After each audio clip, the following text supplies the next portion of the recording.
बार फिर से दिया जाएगा अपने क्लोजिंग आर्ग्यूमेंट के लिए। और उसके बाद जो इस बहस के लिए सबसे ज़रूरी चीज़ है कि आप और हम और इंटरनेट पर देख रहे लाखों करोड़ों लोग, उनके सवाल जवाब होंगे। तो आप लोग जो यहाँ मौजूद हैं, आपके हम कुछ सवाल लेने की कोशिश करेंगे। 30 मिनट का वक्त हमने उसके लिए तय कर रखा है। इस तरह से ये 2 घंटे की बहस पूरी होगी। 2-3 बुनियादी बातें हैं जिनका हमें ध्यान रखना है। किसी भी किस्म की नारेबाजी में हमें शरीक नहीं होना है। ये हल्ला गुल्ला नहीं है, क्योंकि पूरी दुनिया देख रही है, तो एक नज़ीर कायम करनी है, एक उदाहरण लोगों के सामने रखना है कि पढ़े लिखे लोग इत्तेफाकी और नाइत्तेफाकी रखते हुए भी, एक दूसरे से सहमति और असहमति रखते हुए भी बात कह सकते हैं। यहाँ पर मेरे JNU के प्रोफेसर बैठे हैं, पुरुषोत्तम अग्रवाल जी, जिन्होंने हमें क्लास में सिखाया है कि सहमति का साहस और असहमति का विवेक, और इसका ठीक उलट भी, ये बड़ा ज़रूरी है। दूसरी बात, ये किसी एक धर्म के बारे में बहस नहीं है, ये बात सबको स्पष्ट होनी चाहिए। किसी धर्म को महान बताने या किसी धर्म को कमतर बताने की ये बहस नहीं है। तो यदि कोई इस उम्मीद से देख रहा है या यहाँ आया है, तो मैं आपको आश्वस्त करना चाहता हूं कि आपको नाउम्मीदी हाथ लगेगी। इस बहस में बहुत ज़्यादा धार्मिक प्रतीकों के इस्तेमाल को लेकर भी ये दोनों लोग जो अभी आपको गंभीर दिख रहे हैं, भले लोग हैं, कल शाम को चाय पर मिले थे, बहुत हंसी मजाक भी इनके बीच हुआ था, और गलबैयाँ डालते हुए एक तस्वीर भी हुई थी। ये इस बात का प्रमाण है कि इंटरनेट पर जो हल्ला मचा हुआ है उसके मुकाबले ये दोनों लोग बहुत ही अच्छे शांत ढंग से बहस के लिए राजी हो गए हैं। ट्विटर की बातें ट्विटर तक सीमित, एलन मस्क आजकल उसको एक्स कहते हैं। और अब इस बहस की शुरुआत मैं इन विद्वानों का, हालांकि इनको परिचय की जरूरत नहीं, पर हो सकता है, हमें पत्रकारिता में सिखाया जाता है कि नेवर अज्यूम, विज्ञान भी यही कहता है। मुफ्ती शमाइल नदवी साहब इस्लामिक विद्वान, शिक्षाविद हैं, कोलकाता के वाहियान फाउंडेशन के संस्थापक हैं, लखनऊ की प्रतिष्ठित दारुल उलूम नदवतुल उलमा से ग्रेजुएशन किया है, सोशल मीडिया और सार्वजनिक मंचों पर अध्यापन और बौद्धिक कामों में सक्रिय हैं, और इस समय इंटरनेशनल इस्लामिक यूनिवर्सिटी मलेशिया से PhD कर रहे हैं। अच्छी बात यह है कि पढ़ाई के साथ साथ ट्रैवल ब्लॉग भी बनाते हैं। पेट्रोनस टावर के सामने का ब्लॉग हमने देखा। हमारे साथ जावेद अख्तर साहब हैं। जावेद अख्तर साहब कवि हैं, शायर हैं, गद्य भी लिखते हैं, फिल्मों के लिए संवाद लिखे हैं, गीत लिखे हैं। इससे इतर ये वैज्ञानिक सोच को लेकर या अपने डिक्लेयर्ड एथिज्म को लेकर भी मुखर रहते हैं और अपने तहीं रैशनैलिटी की बात करते हैं। देवियों और सज्जनों, डज गॉड एग्जिस्ट? इस सवाल का जवाब सब अपने अपने तहीं खोजने की कोशिश कर रहे हैं। कोई इसको गॉड डैम पार्टिकल की खोज बताता है, कोई गॉड पार्टिकल की खोज बताता है, कोई हिग्स बोसान की खोज बताता है, कोई ये सवाल जवाब तलाशने की कोशिश करता है कि मास एग्जिस्टेंस में आखिर आया कैसे, हुआ क्या था, सृष्टि के पहले, समय के पहले क्या था। और कोई ये कहता है कि ये सारी खोजें जिस मस्तिष्क में हो रही हैं प्रकृति के क्रम में, वो कैसे विकसित हुआ। मैं उम्मीद करता हूं कि हम आज इन बुनियादी सवालों के कुछ जवाब हासिल करने में कामयाब हों। मैं सबसे पहले मंच पर आमंत्रित कर रहा हूं मुफ्ती शमाइल नदवी साहब को। आइए सर। जी,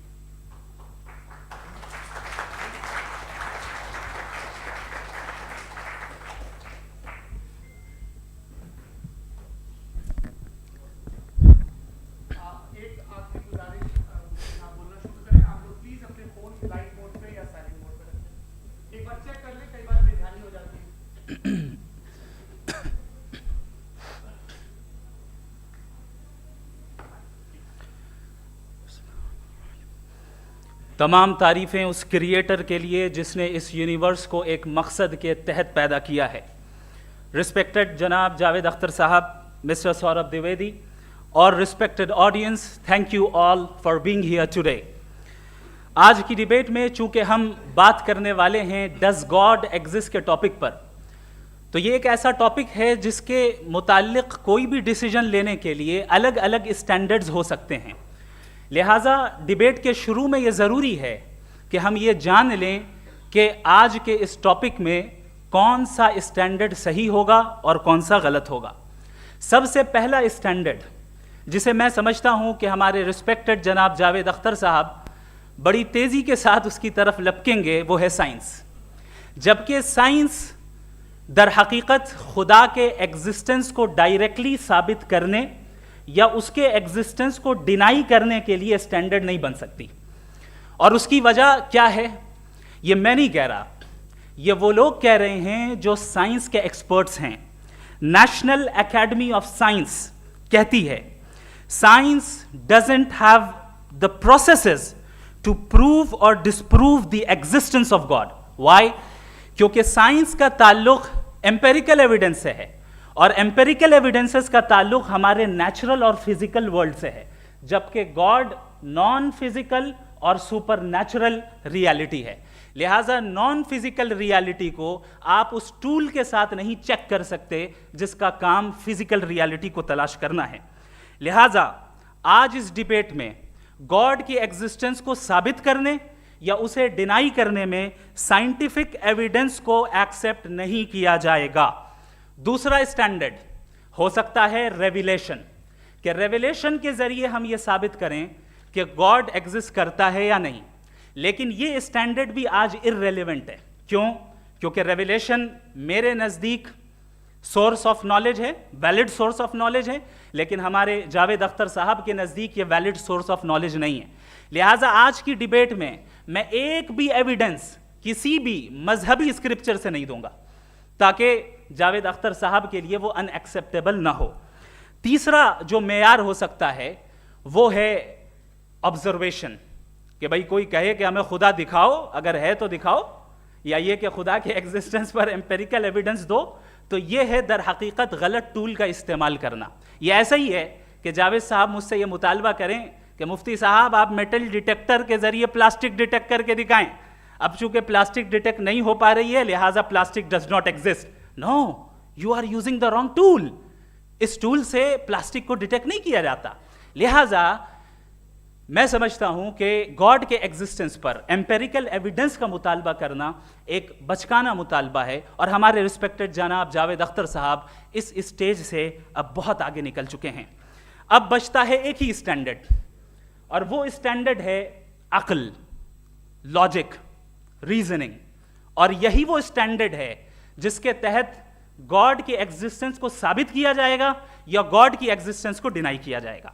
लेकिन चूंकि ये बहुत इंपॉर्टेंट और सेंसिटिव टॉपिक है, इसलिए लॉजिकल आर्ग्यूमेंट भी ऐसा होना चाहिए जो डेफिनेटिव हो, इनडेफिनेटिव ना हो, जो 2 और 2 4 की तरह बिल्कुल वाजे हो, जिसे लॉजिकली रिजेक्ट करना पॉसिबल नहीं हो।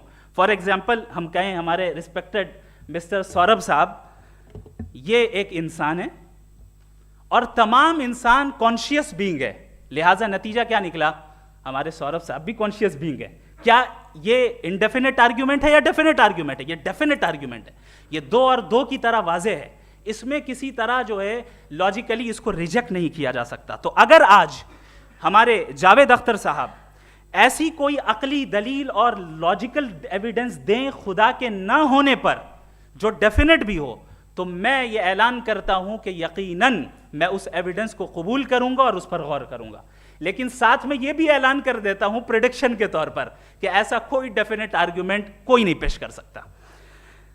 दलील हम देंगे और डेफिनेटिव दलील देंगे, लॉजिकल दलील देंगे, ऐसी दलील देंगे जो एंटायर एथिस्टिक वर्ल्ड उसे रेफ्यूट नहीं कर सकती। चलें अब हम एक एग्जाम्पल सोचते हैं, एक सिनेरियो, सिंपल सिनेरियो, तमाम ऑडियंस से गुजारिश है, हम और आप एक आइसोलेटेड आइलैंड पर हैं, ऐसा आइलैंड जहां पे हमसे पहले कोई कभी नहीं गया। चलते चलते आपके सामने अचानक आपने देखा एक पिंक कलर की बॉल पड़ी हुई है। सबसे पहला सवाल आपके जहन में क्या आएगा कि ये बॉल यहां क्यों आई, कैसे आई, ये पिंक कलर की ही क्यों है, कोई और कलर भी हो सकता था, ये इसी शेप में क्यों है, कोई और शेप भी हो सकता था। नेचुरली आप इस तरफ पहुंचेंगे कि कोई ना कोई है जिसने इन स्पेसिफिक प्रॉपर्टीज के साथ इस बॉल को बनाया है और यहां पे रखा है। चूंकि आप जानते हैं कि ये जो बॉल है इसका एग्जिस्ट करना जरूरी नहीं है, ये एग्जिस्ट कर भी सकती थी, नहीं भी कर सकती थी, और एग्जिस्ट करना ही था तो किसी और फॉर्म में करती, किसी और कलर में करती। अब आप इस बॉल को एक्सपैंड करते चले जाएं, एक्सपैंड करते चले जाएं, एक्सपैंड करते चले जाएं, यहां तक कि ये बॉल यूनिवर्स के साइज की हो जाए। बताइए कि क्या साइज के बढ़ जाने से सवाल बदल जाएगा? हरगिज नहीं बदलेगा। अभी भी सवाल रहेगा, ये यूनिवर्स कहां से आया, इन स्पेसिफिक प्रॉपर्टीज के साथ कहां से आया, क्यों आया, किसने बनाया, ये सवाल उस वक्त भी वैलिड रहेगा। लेकिन ये सवाल अगर हम जनाब जावेद अख्तर साहब से करें तो चूंकि इनका वर्ल्ड व्यू एथिस्टिक है, और सिर्फ इनका नहीं, मतलब जितने भी एथिस्ट हैं और एथिस्टिक वर्ल्ड व्यू को रखने वाले से अगर आप ये सवाल करें कि ये यूनिवर्स कहां से आया, तो इनका जवाब या तो आर्ग्यूमेंट फ्रॉम इग्नोरेंस होगा या डॉगमेटिक होगा।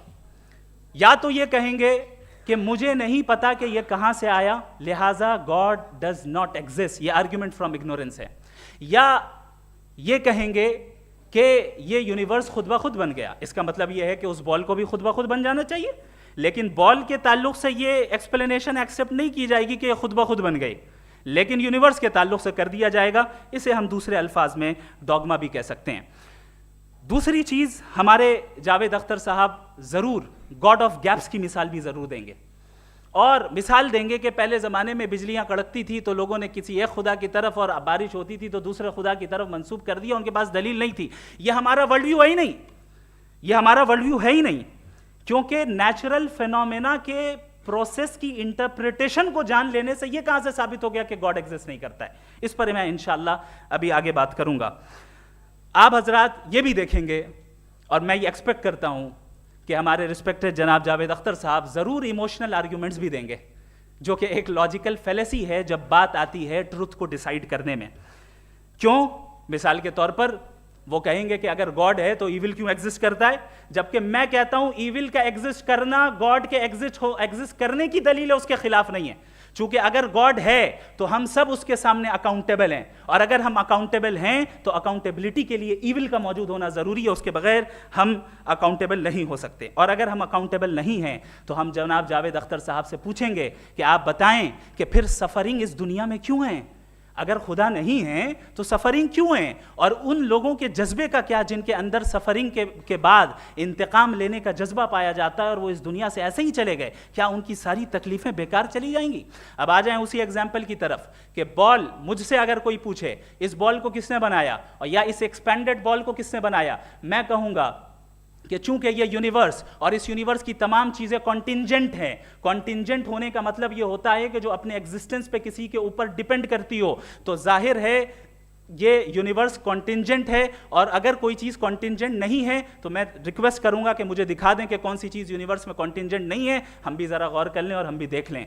और जब कॉन्टिंजेंट चीजें मौजूद हैं तो फिलोसोफर्स की इस्तिलाह के मुताबिक, हम उस टर्मिनोलॉजी के मुताबिक हम उस जगह तक पहुंचते हैं और उस हस्ती तक पहुंचते हैं जिसे नेसेसरी बीइंग कहा जाता है, कि ये वो नेसेसरी बीइंग है जिसका मौजूद ना होना नामुमकिन हो। क्योंकि अगर ये मौजूद ना हो तो सारी चीजें एग्जिस्टेंस में आएंगी ही नहीं, और ये सारी कॉन्टिंजेंट चीजें उसी के ऊपर डिपेंड करती हैं। अब अगर आप ये सवाल करते हैं कि फिर उस हस्ती को किसने बनाया, फिर उसका कॉज क्या है, फिर उसका कॉज क्या है, फिर उसका कॉज क्या है, और एंडलेसली चले जाएं, इसे हम कहते हैं इन्फिनिट रिग्रेस ऑफ कॉजेज, जो कि लॉजिकल फेलेसी है। कॉन्सेप्चुअली इन्फिनिटी पॉसिबल है। मिसाल के तौर पे न्यूमेरिकल्स 1 2 3 गिनते चले जाएं, इन्फिनिट नंबर्स हैं। मैं कॉन्सेप्चुअली बात नहीं कर रहा, प्रैक्टिकली रियलिटी में साबित करके दिखाएं कि infinite regress of causes possible हैं या नहीं। अगर पॉसिबल हैं तो हम मान लेंगे, मिसाल दे दें, और पॉसिबल नहीं है तो एक ही ऑप्शन बचता है जिसे हम कहते हैं नेसेसरी बीइंग। ऐसी नेसेसरी बीइंग जो इंडिपेंडेंट है, क्योंकि अगर वो डिपेंडेंट हुई तो वो नेसेसरी नहीं रहेगी।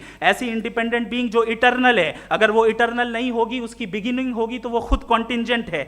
ऐसी बीइंग जो पावरफुल है, क्योंकि कॉन्टिंजेंट को एक्चुअलाइज करने के लिए पावर चाहिए। ऐसी बीइंग जो इंटेलिजेंट है और नॉलेजेबल है, क्योंकि ये यूनिवर्स स्पेसिफिक फॉर्म और स्पेसिफिक लॉज ऑफ नेचर के तहत प्रिसाइजली चल रहा है। Thank you. थैंक यू मुफ्ती साहब। मैं इन दलीलों के बाद जावेद अख्तर साहब से गुजारिश करूंगा, आप बैठ के बोलना चाहेंगे या बाहर? जी।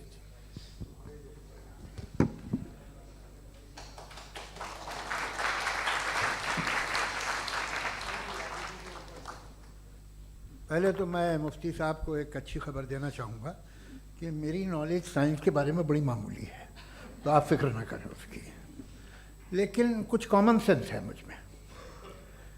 देखिए, ये खुदा का तस्वुर कोई नया तस्वुर नहीं है, ये सदियों से रहा है।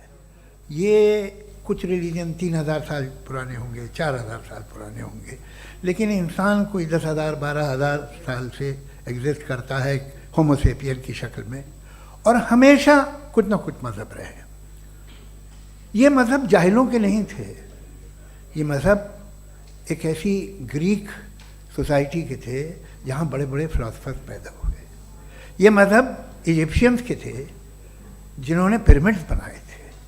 ये रोमन्स के थे कि जिनका आर्किटेक्चर और सेनेट यानी पहली बुनियाद डेमोक्रेसी की लिमिटेड थी मगर डेमोक्रेसी थी, ये उन लोगों ने किए थे। तो इनका जो जुपिटर था, रा था, ज़्यूस था, उन्हें उस पर इतना ही एतमाद था जितना आज किसी मजहबी आदमी को अपने खुदा पे होगा। क्रिश्चियनिटी आने से पहले यूरोप में एक मज़हब था जर्मेनिक रिलीजन।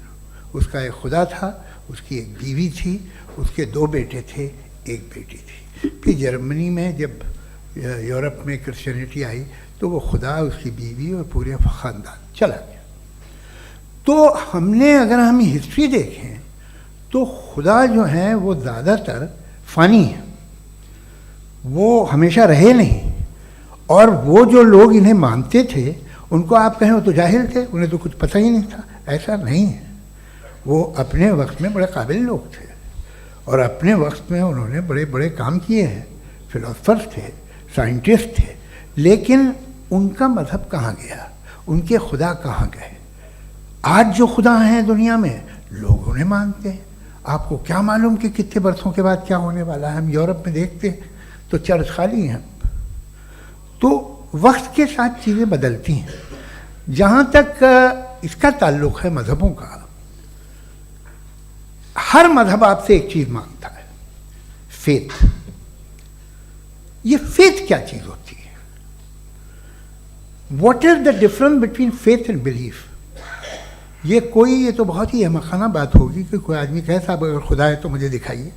ये तो जाहिलाना बात हुई। मैंने तो नॉर्थ पोल नहीं देखा है, मगर मैं मानता हूँ कि नॉर्थ पोल है। मैं क्यों मानता हूँ? इसलिए कि अगर ये दुनिया राउंड है तो उसका कोई टॉप होगा। कुछ लोग हैं जो वहाँ गए भी हैं, कॉमन सेंस कहता है कि ऐसा होगा, सबूत है, गवाह है, रीज़न है। तो ये मेरा फेथ नहीं है। तो फेथ में और बिलीफ में डिफरेंस क्या है? जो मज़हब मांगता है आपसे, हर मज़हब फेथ मांगता है। फेथ का मतलब ये है कि ना कोई गवाह हो, ना कोई सबूत हो, ना कोई रैशनल हो, ना कोई लॉजिक हो, ना कोई प्रूफ हो, मगर तुम एक बात को मानो। ये है फेथ। वरना बिलीफ होता।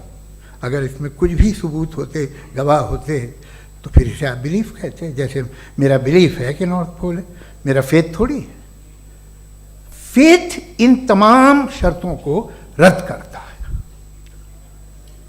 तो फिर स्टुपिडिटी क्या है? अगर मैं एक बात ऐसी मानूं जिसकी ना कोई लॉजिक है, ना कोई रैशनल है, ना कोई प्रूफ है, ना कोई गवाह है, ना कोई सबूत है, और मैं उसे मानूं, तो ये स्टुपिडिटी हुई। इसे ही भाई कल को मैं यकीन कर लूँ कि एलॉन मस्क जो है मेरा भाई है, तो मुझे इंतहाई खुशी होगी, सुकून भी बहुत मिलेगा मुझे। लेकिन और कहे भाई क्यों मानते हो, क्या सबूत है? भाई वो तो अमेरिकन है और तुम तो इंडियन हो, वो तो नस्ल अलग है, तुम्हें कभी मिले भी नहीं।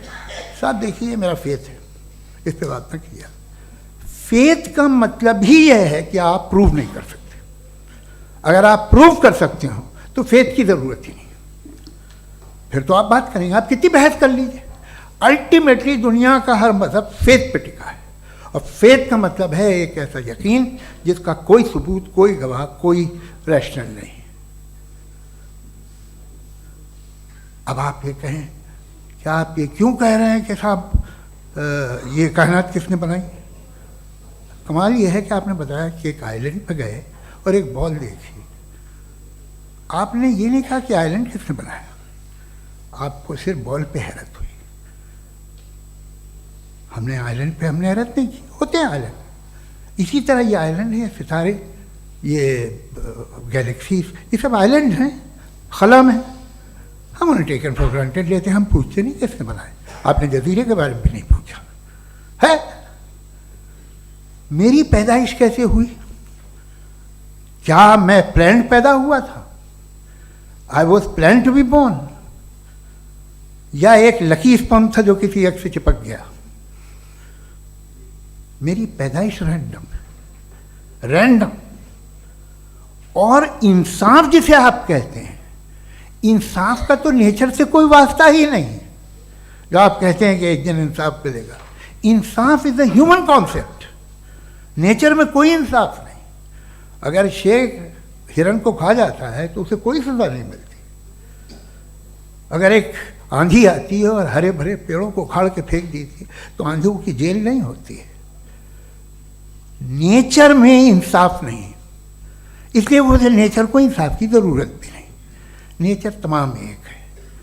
अब हम कहें कि साहब ये देखिए जो मैंने खाना खाया था, ये मेरी आँख तो नहीं यूँ कर दिया उसे, तो इसे सज़ा मिलनी नहीं, वो सिस्टम है, ऐसे ही चल रहा है। नेचर बगैर इंसाफ के है। इंसाफ इज अ ह्यूमन कॉन्सेप्ट। तो जो आपसे कहता है कि मैं तुम्हें इंसाफ दूंगा, वो इंसानी जहन की पैदावार है। ये नेचुरल है ही नहीं, ये आसमानी है ही नहीं। नेचर का तसव्वुर, इंसाफ का तसव्वुर। भाई आप साथ मिलते हैं, अब आप लेफ्ट हैंड ड्राइव कर लें, ये क्या है? तमाम सच, तमाम नेकी, तमाम शराफत लेफ्ट हैंड ड्राइव है। वरना क्या होगा, या तो आप क्रॉस कर देंगे, आपका एक्सीडेंट हो जाएगा, या आप किसी को मार देंगे, या ट्रैफिक जैम हो जाएगा। झूठ, बेईमानी, रिश्वतखोरी, ये तमाम जो है driving on the wrong side है। इसके ऊपर कुछ नहीं। ये तो हमने बनाया, जैसे हमने लेफ्ट हैंड ड्राइव बनाई है। ये कॉन्सेप्ट ऑफ इंसाफ जो है ये हमारा है, इसका नेचर से कोई वास्ता नहीं। शेर खा जाता है हिरन को, उसे जेल होती है क्या? कुछ भी नहीं, है ही नहीं। तो ये जो दुनिया के रिलीजन प्रॉमिस करते हैं आपसे इंसाफ, इसी से मालूम होता है कि ये मैन मेड है। ये तसव्वुर कहीं और का है ही नहीं। जो नेचर है, कुछ लोग कहते हैं नेचर ही खुदा है, तो नेचर में तो इंसाफ नहीं कहीं। और आप वादा कर रहे हैं कि तुम्हें मरने के बाद इंसाफ मिलेगा। मुझे अगर मिलेगा तो मैं बहुत खुश हूँगा, लेकिन मैं यकीन नहीं कर पाता हूँ, इसलिए कि मैं फेथ नहीं पैदा कर सकता। The very fact that religions demand faith, इसका मतलब है कि उनके पास जस्टिफिकेशन नहीं है। अच्छा था, फिर रिलीजन अगर मॉडरेशन में है, कोई सा भी नहीं, वो आप में कुछ खूबियाँ भी पैदा करता होगा। देखिए उससे ये फ़ायदा है, वो फ़ायदा है। अल्कोहल जो है वो ज़्यादातर दवाओं में यूज़ होती है, और एक सर्वे किया गया था अमेरिका में कि लॉन्जिटिविटी किन लोगों की है। तो एक तरफ वो लोग थे जो शराब पीते ही नहीं थे, और एक तरफ वो थे जो एक बोतल शराब रोज़ पीते थे। सबसे ज़्यादा लंबी उम्र की है जो 2 पैक नाप के शराब पीते और खाना खाते हैं। मगर हम शराब को बुरा समझते हैं, मैं भी बुरा समझता हूँ। क्यों? ऐसा होता नहीं। कुछ चीज़ों में आदत होती है कि वो बढ़ती है। आज तक में एक आदमी दूध पीता है, आप 10 साल बाद भी मिलेंगे तो एक ही गिलास पीता होगा। ऐसा नहीं होता, सुबह से दूध पीता रहता है। मिल्कोहलिक मैंने नहीं देखे, अल्कोहलिक होते हैं। ये टेंडेंसी है मजहब की कि वो बढ़ता है, जैसे कैंसर बढ़ता है, जैसे शराब बढ़ती है। कुछ लोग होंगे जो उसे सही तरह से यूज़ करते हैं। मुझे यकीन है कि हमारे मुफ्ती साहब भी उनमें से एक हैं, इनसे बहुत खुशी हुई मुझे इनसे मिलकर। लेकिन कितने लोग हैं कि आज आप देखते हैं दुनिया में जो तबाहियाँ हैं, इनमें कितना हाथ है उन लोगों का जो बिलीवर कहते था मजहब ये नहीं कहता, ना कहता होगा, मगर जब ये मजहब पीते हैं तो ऐसे बिहेव करते हैं। थोड़ा सा अगर हो तो शायद बहुत अच्छी बात, लेकिन शराब थोड़ी सी नहीं रहती, उसमें टेंडेंसी है पहले। थोड़ा सा अगर 2-3 कैंसर के सेल हो ना बॉडी में तो आदमी स्लिम रहेगा, लेकिन वो 2-3 सेल नहीं रहते, वो मल्टीप्लाई होते हैं। जावेद साहब टाइम पूरा हो गया। टाइम हो गया, तो बस बात खत्म हो गई। अच्छा, मुझे कुछ और कहने को था भी नहीं। जी, मैं पहले जवाबी दौर के लिए इनवाइट कर रहा हूँ मुफ्ती साहब को। Your rebuttal round 1, you have 7 minutes।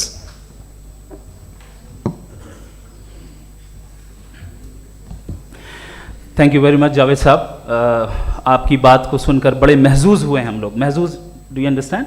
We enjoyed. Okay, अब थोड़ा सा लॉजिकली उसको हम लोग देखते हैं। दरअसल हम लोगों ने कल गुजारिश की थी मुफ्ती साहब से भी, जावेद साहब से भी, कि हिंदुस्तानी ज़बान आम फहम सबको समझ में आ जाए और जहाँ कहीं आप मुश्किल शब्द इस्तेमाल करें वहाँ बताते भी चलें। Thank you. तो सबसे पहले हमारे रिस्पेक्टेड जावेद साहब ने हवाला दिया कि खुदा फ़ानी है। कितने मजहब आगे चले गए, किसी ने जुपिटर को खुदा माना, किसी ने किसी को माना। मैं कहता हूँ जिसने कॉन्टिंजेंट चीज़ को खुदा माना, गलत माना, वो खुदा ही नहीं, वो खुदा ही नहीं है। हम तो नेसेसरी बीइंग को साबित करने बैठे हैं, वो नेसेसरी कॉज जो इटरनल है, जो अबदी भी है और अजली भी है। हम किसी और को साबित करने नहीं बैठे। दूसरी चीज उन्होंने कहा कि फेथ एंड बिलीफ, ये एक ऐसी डेफिनेशन है फेथ की जो इन्होंने पहली मर्तबा पेश की है, या माफ कीजिएगा इन्होंने पहली मर्तबा पेश नहीं की है, रिचर्ड डॉकिंस ने पहली मर्तबा पेश की है। मुझे मालूम है ये सोर्स कहां से है। एपिस्टेमोलॉजिकली फेथ और बिलीफ का फर्क आप इस तरह नहीं कर सकते सर। फेथ सही भी होता है, गलत भी होता है, बिलीफ सही भी होता है, गलत भी होता है। जो लॉजिक, रीजन और एविडेंस से बैक्ड होगा वो फेथ सही होगा। और आप जिस फेथ की बात कर रहे हैं कि इलॉजिकल है और उसके पीछे नहीं है, तो we are on the same page.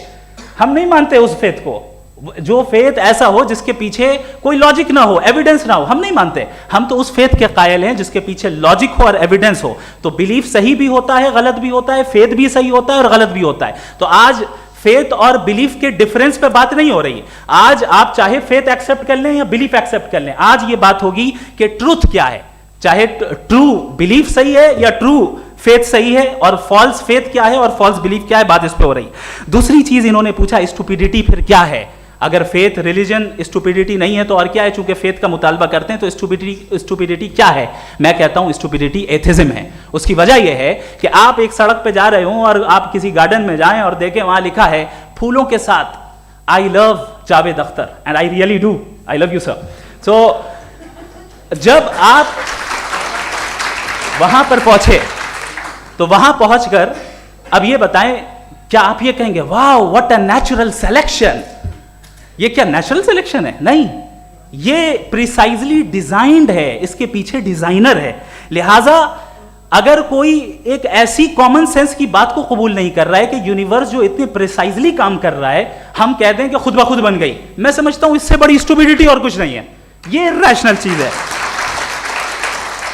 फिर हमारे सर ने कहा कि आपने बॉल पे फोकस किया, आइलैंड पे फोकस नहीं किया। अरे आइलैंड को किसने बनाया यही समझाने के लिए तो बॉल की मिसाल दे रहा हूं। और बॉल भी कॉन्टिंजेंट है, आइलैंड भी कॉन्टिंजेंट है, दोनों नेसेसरी बीइंग का मुतालबा करते हैं। आगे इन्होंने कहा कि नेचर में कोई इंसाफ नहीं है। हम डिसाइड करते हैं कि मोरालिटी क्या होती है, इंसाफ क्या होता है। हम डिसाइड करते हैं, जैसे ड्राइविंग सीट में ट्रैफिक वाला, ये तो किसी खुदा ने नहीं कहा, ये है, इसे कहते हैं फॉल्स इक्विवेलेंस। ये एक लॉजिकल फेलेसी है। आपने जो है मिसाल दी ड्राइविंग की और ट्रैफिक की, ये सब्जेक्टिव मोरालिटी है। आप सब्जेक्टिव मोरालिटी को मिसाल बनाकर ऑब्जेक्टिव मोरालिटी के ऊपर नहीं थोप सकते। इंसाफ की ऑब्जेक्टिव मोरालिटी है। अगर आप ये कहते हैं कि नेचर में इंसाफ नहीं है, तो इंसाफ का न होना ये नेचुरल हुआ, तो फिर नेचर को नेचर रहने दे। क्यों हम इतना स्ट्राइव कर रहे हैं दुनिया में इंसाफ लाने के लिए? ये तो इलॉजिकल बात है, इरैशनल बात है। इसलिए बहुत सी चीजें ऐसी हैं जो ऑब्जेक्टिवली जो है इविल या गुड हैं, और बहुत सी चीजें ऐसी हैं जो सब्जेक्टिवली हैं। सब्जेक्टिवली जो मोरल होता है या इमोरल होता है, उसको हम सोशल कंसेंसस से या पर्सनल प्रेफरेंस से डिसाइड करते हैं। लेकिन जो ऑब्जेक्टिव मोरालिटी है, जिसमें इंसाफ आया, जो इन्होंने बार बार रिपीट किया, ये ऑब्जेक्टिव है, सब्जेक्टिव नहीं है। अगर आप कहते हैं ये सब्जेक्टिव है, तो मेरा सवाल आपसे ये है, क्या सोशल कंसेंसस के जरिए अगर जुल्म को सही करार दे दिया जाएगा तो आप जुल्म को जस्टिफाई करेंगे? दूसरी चीज इन्होंने ये कहा कि 2 पैक शराब पी लें तो वो उतने पे नहीं रहता, बढ़ जाता है। यही मामला मजहब के साथ है। 2 पैक आप पी लें, बढ़ेगा। तो ये एक ऐसी मिसाल है, इसको कहीं भी फिट कर लें कि आप एथिज्म पे जब फिट करें, जब आप 2 पैक एथिज्म का लेंगे ना, तो वो बढ़ बढ़ के नॉर्थ कोरिया बनेगा। Thank you.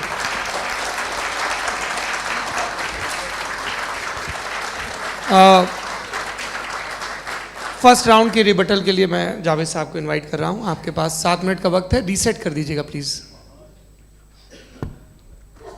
मुझे इस बात की खुशी है कि मुफ्ती साहब ने भी मान लिया कि नेचर में कोई इंसाफ नहीं है।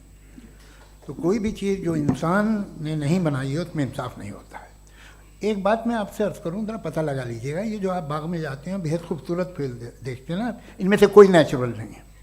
ये सारे फूल क्रॉस करके बनाए गए हैं। जो जंगल में फूल होते हैं नहायत मामूली होते हैं, ये फूल इंसानों ने बनाए हैं। जो आप बाग में देख के वाह वाह कहते हैं, ये इंसानों के बनाए हुए हैं। डिफरेंट फूलों को क्रॉस करके, डेवलप करके, फिर क्रॉस करके इस तरह से बनाए गए। नेचुरल फ्लावर नहीं। किसी जंगल वीरान में जाके आप गुलाब के फूल नहीं देखेंगे। ये सब बनाए हुए इंसान ने, बहुत से काम इंसान ने किए हैं। बाकी है कि आपने मेरी एक बात का जवाब नहीं दिया, जिससे मुझे शिकायत है कि फेथ क्या है और आप फेथ मांगते क्यों हैं मुझसे। आप तो लॉजिकल हैं, आपके पास तो सारे रैशनल्स हैं, आपके पास सारे सबूत हैं, तो आपको फेथ की डिमांड क्यों करते हैं कि भाई तुम सरेंडर कर दो और सवाल मत करो। कोई मजहब सारे सवाल करने की इजाज़त नहीं देता है और मना करता है कि ज़्यादा सवाल ना करो, बह जाओगे तुम। आप क्यों रोकते हैं? हकीकत यह है कि इंसानी तारीख क्या है। इंसानी तारीख ये है कि दुनिया में 2 तरह के लोग हुए हैं। एक वो जिन्होंने अपनी लाइल्मी की परस्तिश की है, दूसरे वो जिन्होंने अपनी इग्नोरेंस या लाइल्मी से झगड़ा किया है और मालूम किया है कि क्या है। ये जो आप कह रहे हैं, आज आप हैरान हैं कि भाई ये यूनिवर्स कैसे बनी। लोग हैरान थे कि सूरज डूबता है तो इधर से कैसे निकलता। और आप एक कदम जाके हमेशा का मानने को तैयार है, एक कदम पीछे ही मान जाइए। भाई आप इसके बाद जाते हो, कहते सवाल ना करना कि ये कहाँ से आया, ये पावर तो हमेशा से हमेशा रहेगी। तो आप यूनिवर्स के बारे में मानने में क्या तकलीफ है? एक कदम पहले रुक जाइए, ये हमेशा से थी या नहीं थी हमें मालूम नहीं है। और ये कहना कि हमें मालूम नहीं है, कमाल ये है कि दुनिया के सारे मजहब सब जानते हैं ये दुनिया कैसे बनी थी, कैसे मिटेगी, मरने के बाद क्या होगा, इनको सब इल्म है। इनको किसी को डायनासोर होते थे पहले ये नहीं पता था, किसी को नहीं पता। किसी भी दुनिया की मजहबी किताब में डायनासोर का जिक्र नहीं है। लेकिन बाकी सब बातें, how to make universe in 4 easy lessons and बाकी सब पता है। जिसको सब पता है वो गड़बड़ है। हम में ये इंकिसार, ये ह्यूमिलिटी होनी चाहिए कि हम ये कहें कि हमें ये बहुत सारी बातें नहीं मालूम, लेकिन हम उनकी परस्तिश ना करें, अपनी लाइल्मी को की परस्तिश ना करें, हम उसे पता लगाने की कोशिश करें। जिस दुनिया में आप बैठे हैं सर, ये हॉल जो है, ये इलेक्ट्रिसिटी जो है, ये माइक जो है, जिस हवाई जहाज से आप आए थे, वो जिस कार से आप यहाँ आए हैं, ये सब उन लोगों की बनाई हुई है जिन्होंने सवाल किए थे। ये दुनिया जिसमें आप आज आराम से हैं, ये उन लोगों की बनाई है कि जिन्होंने सवाल किए थे। और हर स्टेज पे इन सवालों को मकरूह कहा गया था, गलत कहा गया था। आप ज़रा तारीख पढ़िए, एक बड़ी दिलचस्प किताब है बर्ट्रैंड रसेल की, जिसमें उसने रिलीजन एंड साइंस कि कब से रिलीजन जो है साइंस के अगेंस्ट है। और हद तो ये है कि भाप के इंजन के खिलाफ थे, स्टीम इंजन के भी खिलाफ थे, और फतवे हुए उन पर, वेटिकन ने दिए। तो ये हमेशा, अभी जैसे ही ये राइट विंगर आते हैं अमेरिका में पावर में, तो वो जो अपना ये क्या बोलते हैं उसे, सीड क्या बोलते हैं, सीड क्या जो, हाँ नहीं सीड जो होते हैं जिस पे जी नहीं भाई, वो जो ह्यूमन बॉडी के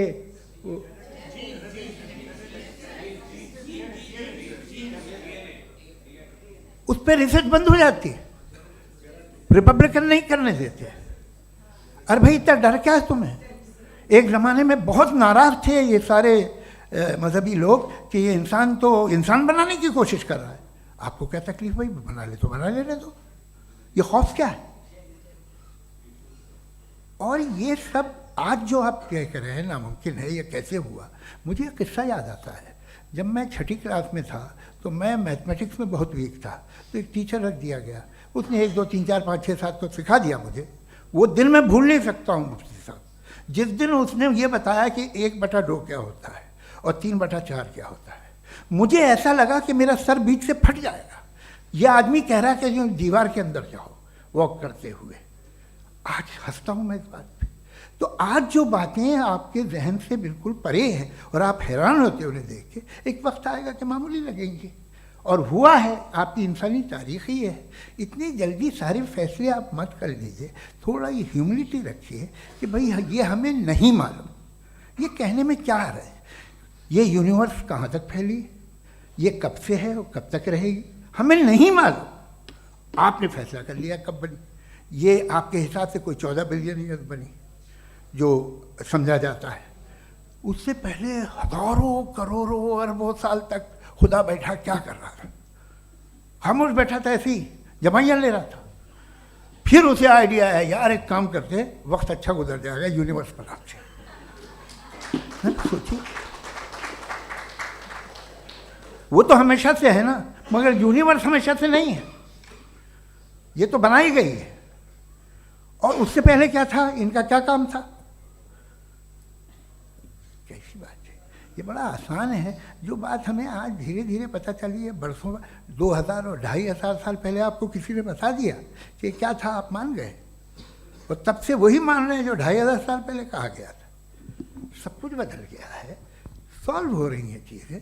अभी साइंस बिल्कुल दावा नहीं करती, या कोई फिलोसफर ये दावा नहीं करता कि हमें सब मालूम, बल्कि वो कहता है कि हमें जितना मालूम होता है उससे ये मालूम होता है कि हमें कितना कम मालूम। तो हम अपनी जहालत से लड़ें, उसकी परस्तिश न करें। जी, टाइम है। Thank you so much. मैं तर्कों की श्रृंखला में राउंड 2 के लिए मुफ्ती साहब को आमंत्रित कर रहा हूँ। आपके पास एक बार फिर से 7 मिनट का वक्त है। शुक्रिया। जनाब जावेद अख्तर साहब कई मर्तबा दोहरा रहे हैं कि फ़ेथ का मतलब बताइए, फ़ेथ का मतलब बताइए। मैंने बता दिया, फ़ेथ सही भी होता है, गलत भी होता है। और आज हम फ़ेथ पे बात नहीं कर रहे, हम ट्रुथ और डज गॉड एग्जिस्ट पे बात कर रहे हैं। क्या डज गॉड एग्जिस्ट, ये ट्रुथ यानी गॉड है या नहीं है, इसमें से दोनों ट्रुथ क्या है। अब आप उसे फेथ कह लें, बिलीफ कह लें, नॉट माई बिजनेस। उसके बाद आपने कहा कि भाई सवाल करने से मजहब रोकता है। मैं कहता हूं जो रोकता है वो रोकता होगा, मैं नहीं रोकता, बल्कि सवाल करें, सवाल करना चाहिए। सवाल कर करके तो हम आगे बढ़ते हैं, तरक्की करते हैं, और इसीलिए मैं आज यहां पे आया हूं। लेकिन सवाल सिर्फ खुदा से नहीं होगा, आपसे भी होगा। सवाल एथिज्म से भी होगा, सवाल सिर्फ मजहब से नहीं होगा, सबसे होगा। और आज मैं सवाल करूंगा और उम्मीद है कि आप जवाब देंगे। अभी तक आपने वैसे कॉन्टिंजेंसी आर्गुमेंट का कोई जवाब नहीं दिया है। चलें, आपने कहा यूनिवर्स के बारे में इटर्नल क्यों नहीं बोल देते। ये चूंकि लॉजिकली पॉसिबल ही नहीं है कि यूनिवर्स इटर्नल हो। यूनिवर्स एक कॉन्टिंजेंट चीज है जो टाइम एंड स्पेस के पाबंद है, टाइम एंड स्पेस से बाउंड है। जो टाइम एंड स्पेस से बाउंड होगा वो कॉन्टिंजेंट होगा, जो कॉन्टिंजेंट होगा वो उसकी बिगिनिंग हुई होगी, जिसकी बिगिनिंग हुई होगी वो इटर्नल नहीं हो सकता। ये तो कॉमन सी बात है। आपने कहा कि किसी मजहबी किताब में डायनासोर का जिक्र नहीं है। अफसोस कि आज तक किसी मैथमेटिक्स के किताब में मुझे डायनासोर का जिक्र नहीं मिला। तो इसका मतलब मैथमेटिक्स की किताब बेकार है? नहीं, उसका वो टॉपिक नहीं है। रेवलेशन का और मजहबी किताबों का टॉपिक ये नहीं है कि आपको आके बताए साइकिल कैसे बनाते हैं, या आकर ये बताएं कि जो है डायनासोर कब था। वो तो मोरालिटी सिखाने आया है, गॉड के बारे में बताने आया, नॉन फिजिकल रियलिटी की हकीकत को सिखाने के लिए आया। रिलीजियन साइंस को रोकता है? नहीं रोकता। अगर रोकता है तो गलत करता है। रिलीजियन साइंटिज्म को रोकता है, जिसमें हमारे जावेद साहब मुब्तला हैं। साइंस और साइंटिज्म में फर्क है। साइंटिज्म यह है कि आप समझें कि साइंस और साइंटिफिक मेथोडोलॉजी ये नॉलेज को हासिल करने का वाहिद सोर्स ऑफ नॉलेज है। यह है साइंटिज्म। हम इसे रिजेक्ट करते हैं। हम साइंस को तो तरक्की करते हैं, भाई आप हमारी पूरी तारीख कर लें, पढ़ लें तो आपको पता चल जाएगा। बहरहाल ये अलग टॉपिक है। उसके बाद इन्होंने एक लफ्ज़ कहा, वेटिकन ने फतवा दिया। वेटिकन का फतवे से कोई ताल्लुक नहीं है, दोनों कॉन्ट्राडिक्टरी अल्फाज हैं। उसके बाद उन्होंने कहा कि भाई हमें नहीं मालूम। अगर नहीं मालूम तो क्लियरली कह देना कि नहीं मालूम है, इसमें क्या हरज है। तो वही तो मैं कह रहा हूं ना कि आप कह दें कि नहीं मालूम, लेकिन क्लेम क्यों कर रहे हैं कि गॉड एग्जिस्ट नहीं कर रहा है? आप कह दें नहीं मालूम है, हो सकता है हो सकता ना हो, लेकिन आप क्लेम कर रहे हैं। The moment you say God does not exist, this is a claim, and now the burden of proof is upon you too, जैसे हमारे ऊपर है। और क्यों है मैं बताता हूं, क्यों है ये भी मैं बताता हूं। फिलोसॉफिकली जो क्लेम होता है ना, सिर्फ ये नहीं होता कि इंसान कहे पॉजिटिव क्लेम करे और नेगेटिव क्लेम करे तो बर्डन ऑफ प्रूफ नहीं है। आप मिसाल के तौर पे मैं कहूं कि फुला उस कमरे में कोई नहीं है, मैंने एक नॉलेज का क्लेम किया है। उस कमरे में कोई नहीं है, मैंने एक नॉलेज का क्लेम किया। या तो मैं कहूं मुझे नहीं पता, हो भी सकता है नहीं भी हो सकता है, this is not a claim.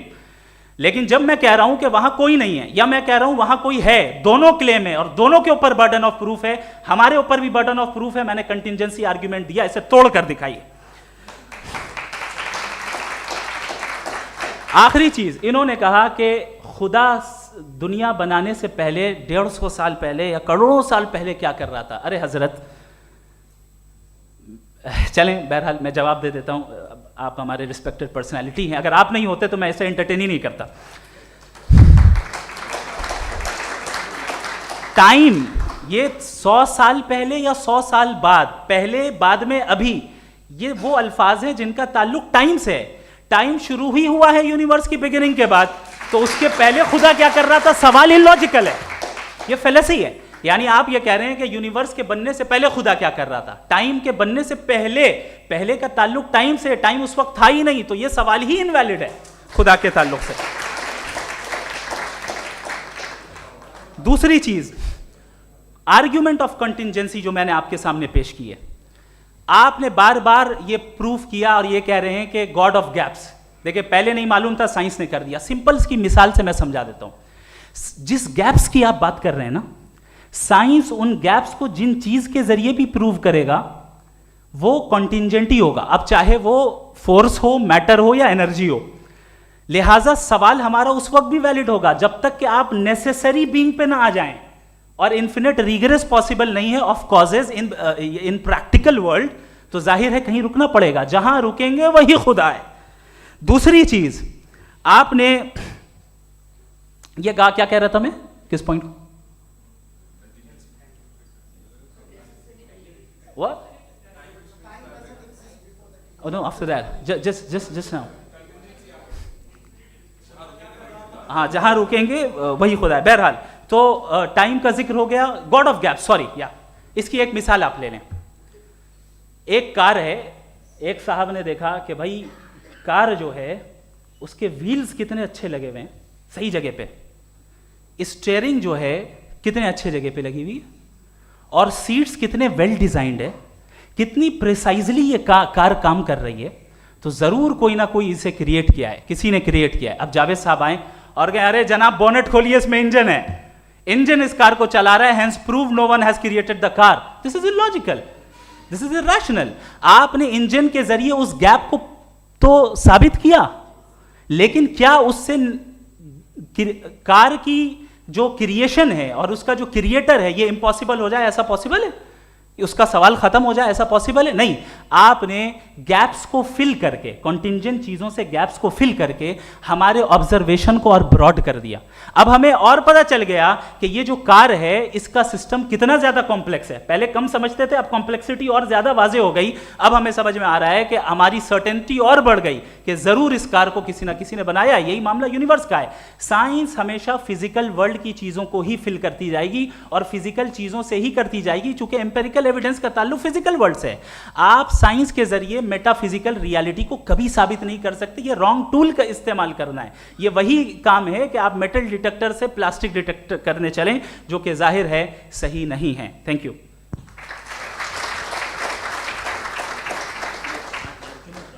जी, ये आर्ग्यूमेंट का राउंड 2 है। हाँ। 7 मिनट है।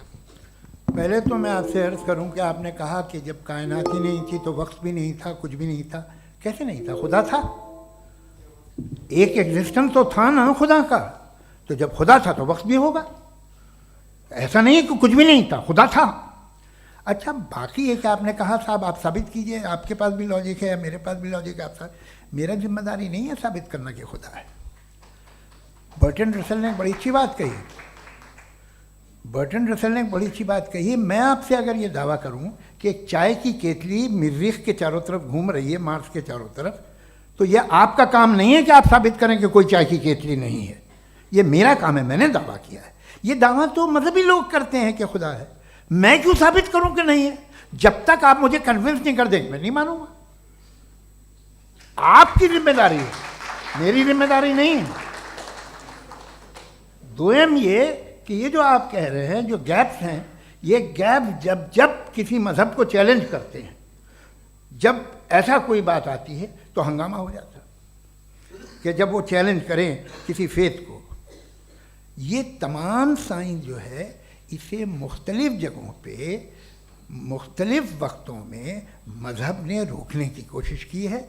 ये किताब है religion and science Burton Russell की, पढ़िएगा, अच्छी लगेगी आपको। तारीख़ ही है साइंस, मज़हब की साइंस से उसका यही रिश्ता है। अच्छा, अब ये हम सोचें कि बहरहाल ये वजूद जो है मज़हब और ये बिलीव इन गॉड इंसान को बेहतर बना देता है, तो एक काम कीजिए, हिंदुस्तान वर्ल्ड का नक्शा लीजिए और मार्क कीजिए कि रिलीजन कहाँ कहाँ ज़्यादा है, कहाँ कहाँ, चाहे वो लैटिन अमेरिका हो या मिडल ईस्ट हो या फार ईस्ट हो या हिंदुस्तान के वो इलाके जहाँ मजहबियत ज़्यादा है। रख दीजिए नक्शा अलग। अब दूसरा नक्शा कि कहाँ कहाँ नाइंसाफ़ी, रिप्रेशन, औरतों के हुकूक की पामाली, जुल्म, डिक्टेटरशिप कहाँ है, नक्शा एक ही होगा। तो आप मुझे बताएं कि जो इसका तरकीब इस्तेमाल क्या है, खुदा का तरकीब इस्तेमाल तो बताइए। आप छोटी सी दवा सड़क पे बेचते हैं, उसकी भी तरकीब इस्तेमाल बताते हैं। इसके इस्तेमाल से तो फ़ायदा ही नहीं हुआ किसी को। जो सारे के सारे ख़राब मुल्क हैं, ख़राब समाज है, वो सारे जुल्म खुदा के नाम पे करते हैं। वो गलत करते हैं, सही करते हैं, मुझे क्या लेना देना उससे। इस्तेमाल से मालूम होता ना। एक विस्की की बोतल कभी शायद देखी हो आपने, लाल रंग की होती है, उस पर रोशनी वोशनी पड़े, इंतहाई खूबसूरत लगती है, क्या बिगाड़ रही है किसी का? उसका इस्तेमाल गलत है, इसलिए आप उसे नापसंद करते हैं। इसका इस्तेमाल गलत है, इस तसव्वुर का इस्तेमाल ही गलत है और हमेशा से गलत हुआ है। आप देख लीजिए, इंसानी तारीख देख लीजिए, आज देख लीजिए, हिंदुस्तान देखिए, दुनिया देख लीजिए, क्या हो रहा है। इसे कैसे इस्तेमाल कर रहे हैं? फेथ वाले लोग क्या फेयर हैं, जस्ट हैं, जो अपने खुदाओं पे यकीन रखते हैं, वो किस तरह के लोग हैं? वो लोगों को इंसाफ देते हैं, वो बेहतर इंसान बने। तो इस दवा का फ़ायदा क्या है? चलो बहुत फ़ायदा हो रहा तो मैं इस्तेमाल कर लूँगा, मैं मुझे तो इस दवा का कोई फ़ायदा दिखता ही नहीं।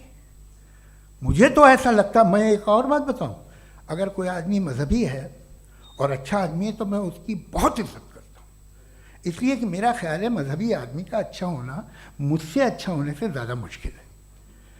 भाई हर चीज़ की एक लिमिट है। आप इतना भाग सकते हैं, इतना नहीं भाग सकते, इतना वज़न उठा सकते, इतना नहीं उठा सकते, इतना दूर देख सकते हैं, इतना दूर नहीं देख सकते। उसी तरह कॉमन सेंस कहता है कि आप में नेकी का भी एक कोटा होगा। अब आप अगर सुबह जाते हैं अपनी इबादत गाह और इबादत करते हैं तो बाहर निकलते हैं तो आप तो यही महसूस करते हैं कि आपने एक बहुत अच्छा काम किया, आपकी नेकी का एक बहुत बड़ा कोटा खर्च हो गया जिससे किसी का कोई फ़ायदा नहीं। मैं तो नहीं जाता हूँ तो मुझे तो किसी को खाना खिलाना पड़ेगा, किसी बेवा की मदद करनी पड़ेगी, मैं अपना कोटा कैसे कंज्यूम करूँ? आप अपना कोटा, सारे मजहबी लोग इंतहाई यूजलेस कामों में यूज़ करते हैं। उसके बाद भी अगर आप में बच्ची है थोड़ी सी शराफत तो भाई वाह क्या बात है।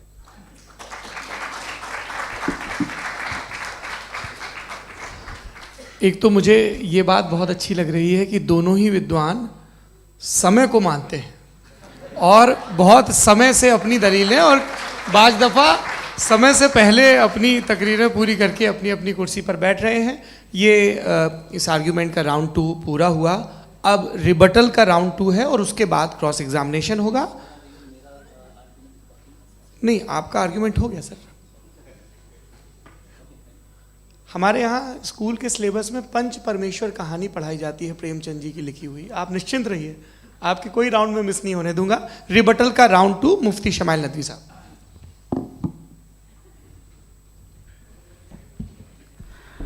असल में जो हकीकी प्रॉब्लम है, असल प्रॉब्लम है, वो ये है कि जावेद साहब के पास कॉन्सेप्ट ऑफ गॉड क्लियर नहीं है। इन्होंने कहा कि कायनात से पहले खुदा तो था, तब भी तो टाइम होगा। ये टाइम कायनात का हिस्सा है। हम खुदा, उस खुदा को मानते हैं, नेसेसरी बीइंग का टाइमलेस होना जरूरी है, चूंकि वो टाइम का क्रिएटर है। जब उसने टाइम को क्रिएट किया तो वो खुद टाइम पे कैसे होगा? उसने जब स्पेस को क्रिएट किया तो खुद स्पेस में कैसे होगा? अगर वो टाइम एंड स्पेस को पहले से ही उसका पाबंद है तो फिर किस चीज को उसने क्रिएट किया? लिहाजा ये सवाल गलत है कि खुदा था तो टाइम होगा। बिल्कुल नहीं, टाइम के पाबंद हम हैं, खुदा नहीं है। हम फिजिकल वर्ल्ड से ताल्लुक रखते हैं, वो मेटाफिजिकल रियलिटी है। दूसरी चीज इन्होंने मिसाल दी कि चाय की केतली हवा में घूम रही होगी, और पता नहीं शायद वो बर्टन रसल का उन्होंने हवाला दिया। बहरहाल यही प्रॉब्लम है। प्रॉब्लम यही है कि हम चीज़ों के दरमियान डिफ्रेंशिएट नहीं कर पाते। ये जो आपने मिसाल दी ये इमेजिनेशन है, और मैं जो साबित कर रहा हूं वो लॉजिकल नेसेसिटी है। आप इमेजिन करने आए तो कुछ भी करें, जुपिटर में पिंक एलिफेंट होगा, यूनिकॉर्न होगा, करें, उससे कायनात पे क्या फर्क पड़ता है? उससे आप लॉजिकल नेसेसिटी साबित नहीं कर सकते। मैं तो उस प्राइम कॉज की बात कर रहा हूं, उस नेसेसरी बीइंग की बात कर रहा हूं जिसके बगैर इस कायनात का एग्जिस्टेंस मुमकिन नहीं है। दूसरी चीज, मजहब को साइंस चैलेंज करती है वगैरह वगैरह, ये हमारा टॉपिक ही नहीं है। मैं इस पे बात करूंगा तो फिर मेरा वक्त चला जाएगा। मजहब के ऊपर चूंकि हमारी डिस्कशन नहीं है, साइंस को मजहब और बिलखुसूस मैं और हमारा वर्ल्ड व्यू कम अज़ कम साइंस को पीछे नहीं करता है, साइंटिज्म की मजम्मत करता है। इसकी वजाहत मैंने पहले कर दी। दूसरी चीज़ इन्होंने कहा वर्ल्ड का नक्शा लीजिए, वर्ल्ड मैप लीजिए, दो अलग अलग जगह की। हज़रत मैंने ये होमवर्क किया था, और मैंने मिडिल ईस्ट का एक नक्शा लिया और यूरोप का एक नक्शा लिया। ये मजहबी इलाका और ये लिबरल और एथीस्ट इलाका। मुझे पता चला कि सबसे ज़्यादा रेप केसेस जो हैं वहाँ पर हैं।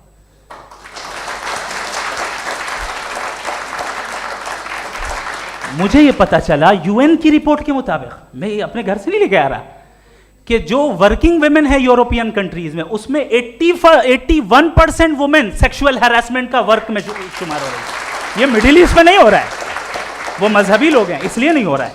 दूसरी चीज, आपने ये कहा कि मजहबी आदमी का अच्छा होना हमारे अच्छे होने से बहुत मुश्किल है, बहुत मुश्किल है। तो इसका मतलब यह है कि गॉड के अलावा आपके पास अच्छे और बुरे का कोई स्टैंडर्ड है।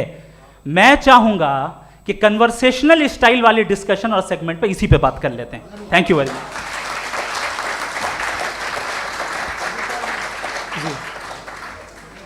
ये रिबटल का राउंड 2 है। आपके पास 5 मिनट का वक्त है, और इसके बाद क्रॉस एग्जामिनेशन शुरू करेंगे। आप चाहें तो जो इन्होंने सवाल पूछे उनके जवाब आप रिबटल में भी दे सकते हैं। जी जी, देखिए, पहले तो ये बात कि ये मिसाल गलत नहीं है, गलत है। इन्होंने पहले ही हमको डिसार्म कर दिया। कह लिया अकल से मामला सॉल्व नहीं हो सकता, लॉजिक से आप पहुंच नहीं सकते। ये एक मेटाफिजिकल चीज़ है। मेटाफिजिकल अजीब सा लफ्ज़ है, ठीक से किसी को माने नहीं मालूम इसके, तो ऐसा लगता है कुछ बड़ी चीज़ है। अरे भाई, क्या होता है मेटाफिजिकल, बताओ, खड़ी हो। ये एक लफ्ज़ है जो कहीं भी इस्तेमाल हो जाता है। जब आप एक बात कर रहे हैं और आप मुझसे बहस कर रहे हैं तो मुझे मेटाफिजिकल मत बताइए, आप लॉजिकली मुझे प्रूफ किए। और अगर लॉजिकली आप नहीं बात करते साहब ये मेटाफिजिकल है, तो फिर हम आप बात क्या कर रहे हैं? मेरा आपका किस ज़बान में कॉन्वर्सेशन होगा? और ये कहना कि वक्त पहले नहीं था, तो फिर क्यों कहते हैं ये हमेशा से और हमेशा रहेगा? हमेशा वक्त है, तो आप कैसे कहते हैं वो हमेशा से है और हमेशा रहेगा? हमेशा का मतलब है कोई वक्त, अगर वक्त ही नहीं है तो हमेशा कैसे? बाहर वो रहेगा। अब मैं ये देखता हूँ, आपने कहा ना कि वहाँ रेप ज़्यादा होते हैं, तो हम एक बात देखते हैं कि दुनिया जिस पे वो कादर मुतलक है, जिसकी मर्ज़ी के बगैर पत्ता भी नहीं हिलता, ओमनीपोटेंट है, ये दुनिया चल कैसे रही है? और इस दुनिया का हाल क्या है? 45,000 बच्चे जो 10 साल की उम्र से कम थे वो गाजा में मरे। भूख से काला हांडी में बच्चे मरते हैं और डिप्थेरिया से मरते हैं। डिप्थेरिया अजीब मर्ज है, गले में जाली बनना शुरू होती है, बच्चा नीला हो जाता है, गरीब का बच्चा, इसलिए कि वो पास इलाज नहीं। ये कादर मुतलक है जो चाहे कर दे, इससे आप दुआएं मांगते हैं हमारी ये काम कर दे वो कर दे, तो इसका मतलब डे टू डे लाइफ में वो इंटरफेयर करता है और ये देख रहा है वो। अगर वो वाकई भी है फॉर डिस्कशन सेक, तो मैं जब दुनिया देखता हूँ तो मेरे दिल में उसके लिए कोई इज्जत नहीं पैदा होती। ये क्या कर रहे हो तुम पूरे ऑल पावरफुल हो, ओमनीपोटेंट हो, ओमनी प्रेजेंट हो। तुम तो वहाँ गादा में रहे होगे ना, तुम हर जगह हो। तुम देख रहे थे कि बच्चे की कैसे धज्जियाँ उड़ रही, तुम देख रहे थे, और तुम चाहते हो मैं तुम्हारी परस्तिश करूँगा, तुम हो भी। अरे यार, इसके अच्छे तो हमारे चीफ प्राइम मिनिस्टर हैं, कुछ तो ख्याल करते हैं। कमाल है, आप किसकी इबादत कर रहे हैं? अगर वो है भी, ये दुनिया नाइंसाफी से, जुल्म से, जबर से, तशद्दुद से भरी हुई। और आप ये मत कहिएगा कि वो देख रहा है और वो बताएगा एक दिन। अगर वो देख रहा है और इंटरफेयर नहीं करता तो आप दुआ क्यों मांगते? आप कहते हैं मेरा ये काम करा दे, इसके मतलब है वो दखल दे सकता है, वो आपको नौकरी दिलवा सकता है, भले दूसरे आदमी को न मिले, मगर आपका काम कर देगा चूंकि आपने दुआ मांगी है। तो जब वो आपको नौकरी दिला सकता है, लड़की की शादी कर सकता है, बेटे को ग्रीन कार्ड दिलवा सकता है, तो कम से कम ये जो मर रहे हैं बच्चे, इनको रोक दे, कुछ तो करे। मुझे तो दुनिया में, इस दुनिया का कोई मालिक है, इसका ओमनीपोटेंट कोई रूलर है, और ये दुनिया ऐसी चल रही है। मैं तो चाहूँगा कि भाई ना हो, अगर हो तो बड़ी शर्मिंदगी की बात है। शुक्रिया।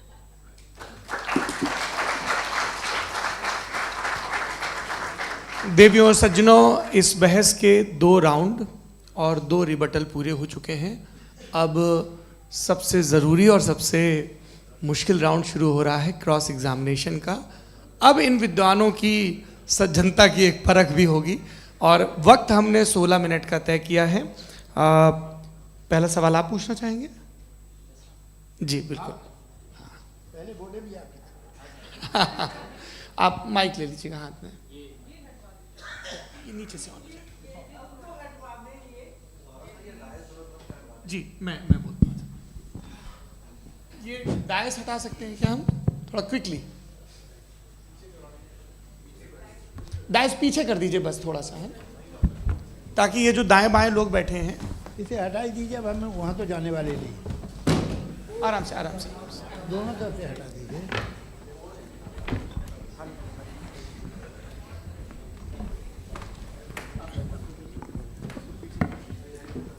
इस बीच आप लोग भी अपने अपने सवाल तैयार कर लें। ये ध्यान रखेंगे कि मैं यहाँ से सवाल लूँगा, आप लोगों को अपना हाथ ऊपर करना है, अपना नाम बताना है, और अधिकतम 3 वाक्यों में अपना सवाल पूरा करना है।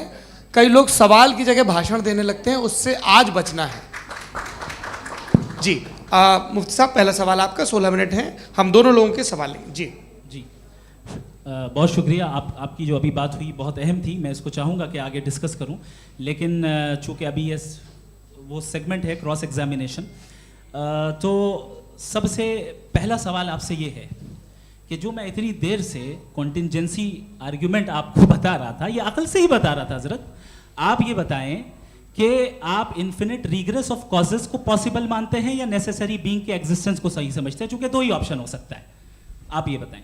देखिए, आपको मैं ईमानदारी से बात करूँ, एक तो मैं कॉन्टिजेंसी वर्ड ठीक से समझता नहीं, और इस वक्त भी जो आपने अंग्रेज़ी के अल्फाज इस्तेमाल किए वो ज़रा थोड़े से मुझे डिफ़िकल्ट और कॉम्प्लिकेटेड लगे, तो आप ज़रा सिंपल ज़बान में सवाल कर सकते हैं? बिल्कुल कर सकता हूँ जी। यूनिवर्स की हर चीज़ कॉन्टिंजेंट होने का मतलब ये है कि वो अपने एग्जिस्टेंस में किसी के ऊपर डिपेंडेड है। जो भी चीज़ डिपेंडेड होगी वो चीज़ इंडिपेंडेंट नहीं हो सकती, तो उसका कोई ना कोई कॉज होगा। तो अब आप क्या समझते हैं कि ये इन्फिनिट रिग्रेस है, यानी कॉज पर कॉज, कॉज पर कॉज, कॉज पर कॉज, और कभी कोई यानी ये एंडलेसली चलता रहा? क्योंकि अगर ऐसा होगा तो हम तो एग्जिस्टेंस में आते ही नहीं, लॉजिकली ये मुत्तफक अलैह चीज़ है, मुत्तफक अलैह अग्रीड अपॉन। इस पे हमने एग्री किया था कि मुश्किल शब्द आएगा तो अर्थ बताना पड़ेगा। तो इन्फिनिट रिग्रेस तो पॉसिबल नहीं है, तो कहीं ना कहीं आपको रुकना पड़ेगा ऐसे नेसेसरी बीइंग पर। नहीं, कोई ज़रूरत नहीं रुकने की। किसने कहा आप रुकना पड़ेगा? आप रुकते हैं खुदा पे, आप नहीं रुकते। आप कहते हैं वो हमेशा से, जब उस वक्त से जब वक्त नहीं था। आप कहाँ रुकते हैं कि अब हुआ था वो? आप नहीं कहते। हम क्यों नहीं मान सकते कि यूनिवर्स जो है और बल्कि मल्टीवर्सेस जो है वो हमेशा से हैं, वो बनती है, बिगड़ती है। एक हमारे यहाँ एक चीज़ है ब्लैक होल, वो समेट लेता है वापस, फिर ब्लास्ट होता है, फिर फैल जाता है। और इसमें हमारी तो खैर कोई औकात ही नहीं है। इंसान की एक छोटे से ज़र्रे पे हम 50-60 साल की उम्र रखते हैं, जो करोड़ों अरबों साल की कायनात है उसमें, और पैदा भी नहायत ही बेहुदा वजह से हुए थे। तो इसमें ये सोचना कि इसकी वजूहात और ये क्यों है, ये डिपेंडेंट है, ये हम देख रहे हैं, क्या मालूम। आप सोचिए कि ये जो फैल रही है कायनात, ये कहाँ फैल रही है, ये कहाँ जा रही है, और ये फैल क्यों रही है। अरे बना ली थी तुमने, रुको भैया, काफ़ी है।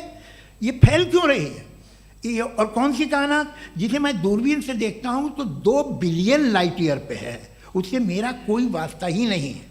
2 बिलियन ईयर यानी अगर मैं 80,000 माइल्स पर सेकेंड से चलूँ तो 20 करोड़ साल में वहाँ पहुँच जाऊँगा। इसकी ज़रूरत क्या थी। ये दुनिया, ये कायनात तो इंसान अशरफुल मखलूक़ात के लिए बनाई गई ना। तो ये सब ये टर्म समझ में नहीं आया, इसमें कोई ख़ास समझने वाली बात थी भी नहीं।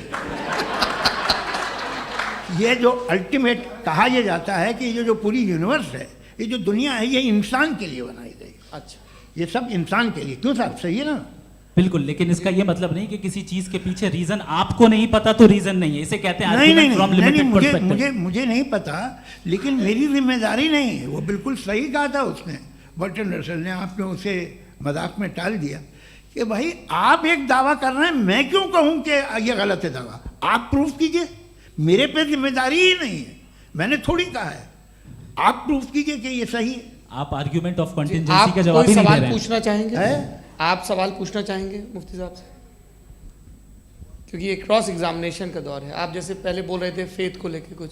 मैं ये पूछना चाहूँगा कि खुदा ने जो भी रेवलेशन किए हैं, एक मज़हब के लिए बहुत से मज़हबों में किए हैं, अलग अलग रेवलेशन है। कहीं कुछ एक बातें हैं, कॉन्ट्रडिक्शन भी है आपस में, कहीं कुछ आप कर सकते हैं, कहीं कुछ नहीं कर सकते। ऐसा नहीं है कि सबकी कोड ऑफ मॉरल एक है। तो ये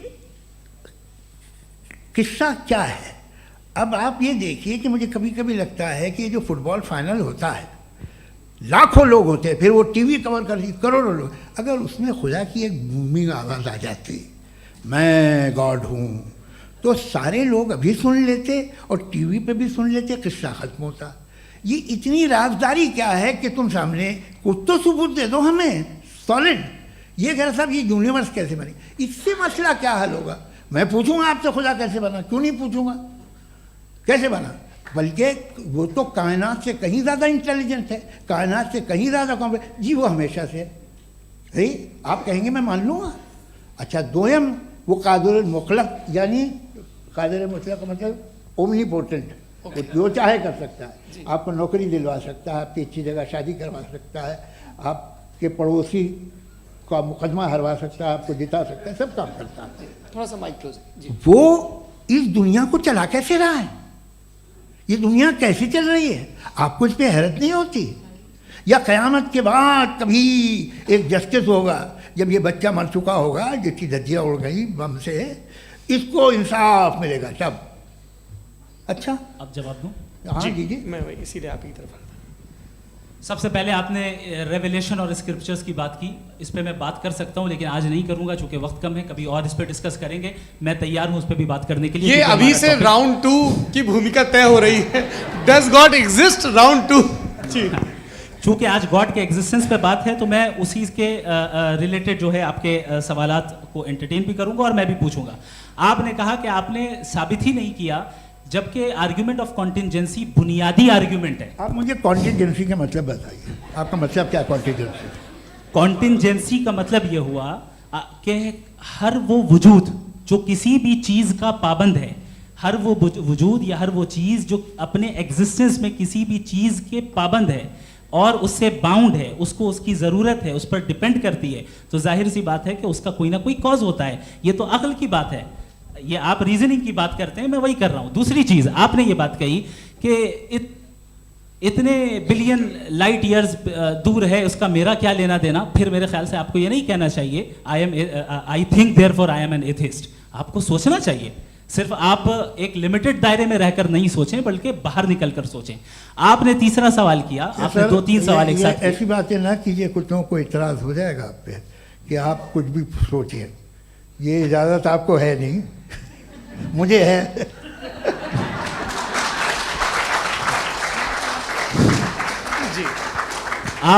आपने प्रॉब्लम ऑफ इविल के ताल्लुक से सवाल किया और बार बार आप एक लफ्ज रिपीट कर रहे हैं कि ओमनीपोटेंट गॉड है, ऑल पावरफुल गॉड है। यही तो दरअसल समझना है कि गॉड का कॉन्सेप्ट क्या है। प्रॉब्लम ऑफ इविल जो है, प्रॉब्लम ऑफ इविल दर हकीकत दो असम्पशंस पर कायम है। अगर आप इन दो असम्पशंस को समझ जाएं तो ये प्रॉब्लम नहीं रहेगी, आर्ग्यूमेंट आपको समझ में आ जाएगी कि ये कोलैप्स कर जाता है। पॉइंट नंबर 1, यानी जो आपका सबसे पहला फॉल्स असम्पशन है कि गॉड मर्सीफुल है, ओमनीपोटेंट है, दुनिया में जुल्म हो रहा है। लेकिन आपको ये समझना चाहिए कि हमारे वर्ल्ड व्यू के मुताबिक गॉड सिर्फ ओमनीपोटेंट और सिर्फ मर्सीफुल नहीं है, बल्कि वो ऑल वाइज भी है और वो ऑल नोइंग भी है। उसके हर काम के पीछे हिकमत और विजडम है। ये कोई जरूरी नहीं है कि वो हिकमत और विजडम आपको समझ में आए या मुझे समझ में आए।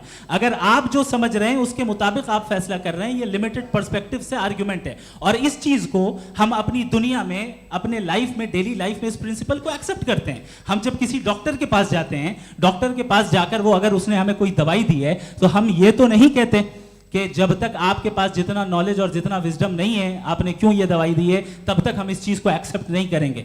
नहीं कहते, हम उसकी अथॉरिटी को तस्लीम करते हैं। क्यों? क्योंकि उसकी हम जानते हैं कि वो नॉलेजेबल है, वो विजडम वाला है, हमसे ज्यादा नॉलेज और हमसे ज्यादा विजडम है। बताएं सर। नहीं, डॉक्टर में और खुदा में बड़ा डिफरेंस है। डॉक्टर पढ़ा लिखा होता है एक, तो मैं उसकी बात सुनूंगा।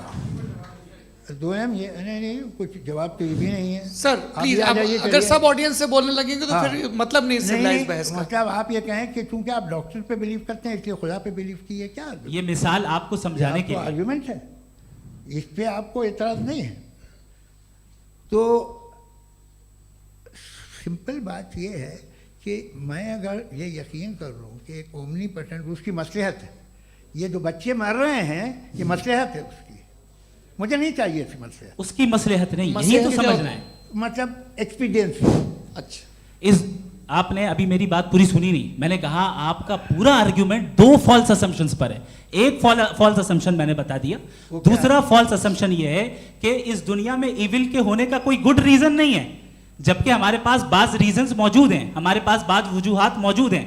अगर इस दुनिया में इविल ना हो तो आप गुड को डिफाइन कैसे करेंगे? अगर जुल्म ना हो आप इंसाफ को समझेंगे कैसे? अगर तारीकी ना हो तो आप लाइट को समझेंगे कैसे? बहुत अच्छे। अभी और सुन लें, अभी और बाकी है। ये तो बात बहुत पसंद आई साहब मुझे, कि जब तक रेप ना हो तब तक औरतों की इज्जत का ख्याल आपने मेरा जवाब पूरा सुना ही नहीं। जब तक के बच्चों का कत्ल ना किया जाए तब तक आपको बच्चों की मासूमियत की इज्जत। आपने पूरा जवाब सुना ही नहीं। क्या बात है, क्या आपने नुक्ता निकाला? आपने पूरा जवाब सुना ही नहीं। आप सुन लें, मेरी बात सुन लें।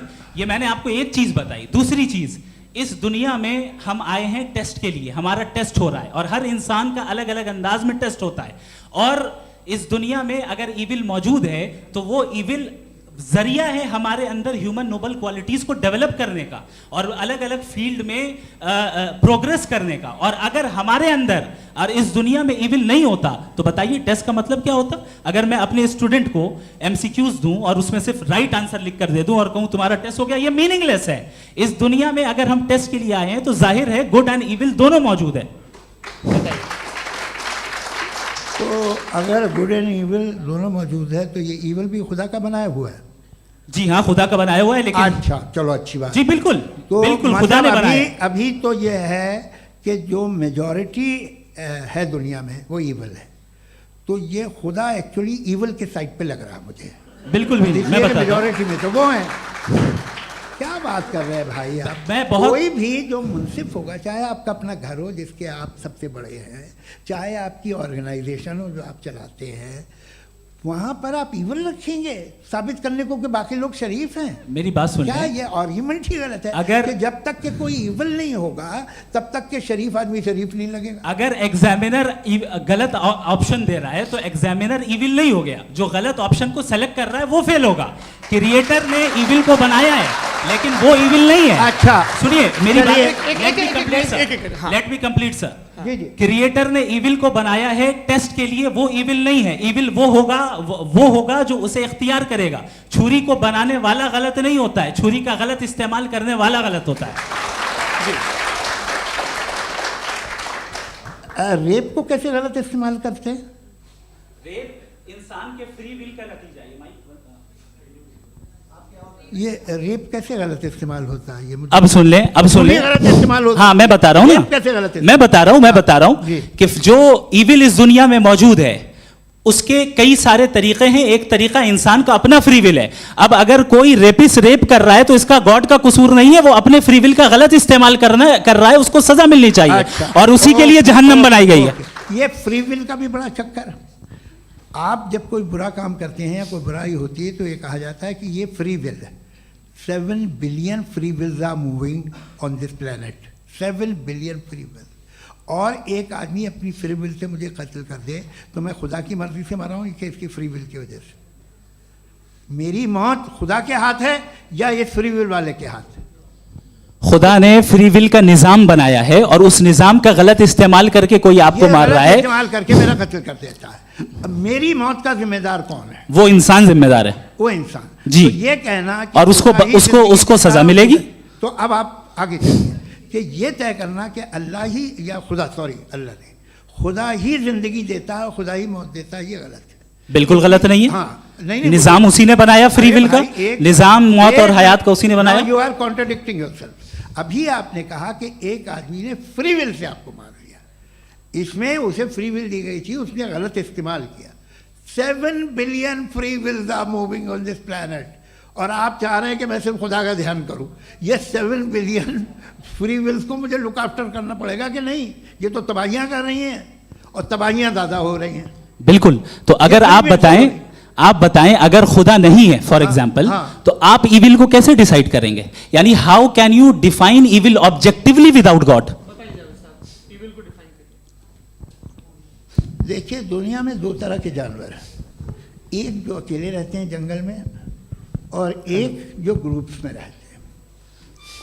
ग्रुप में जो भी रहेगा, चाहे वो आपका फाउंडेशन हो, चाहे कोई क्लब हो, चाहे कोई पॉलिटिकल पार्टी हो, चाहे कोई यूनिट हो, उसमें आपको इंटरैक्ट करने के रूल बनाने पड़ेंगे। यानी लोग तय करेंगे।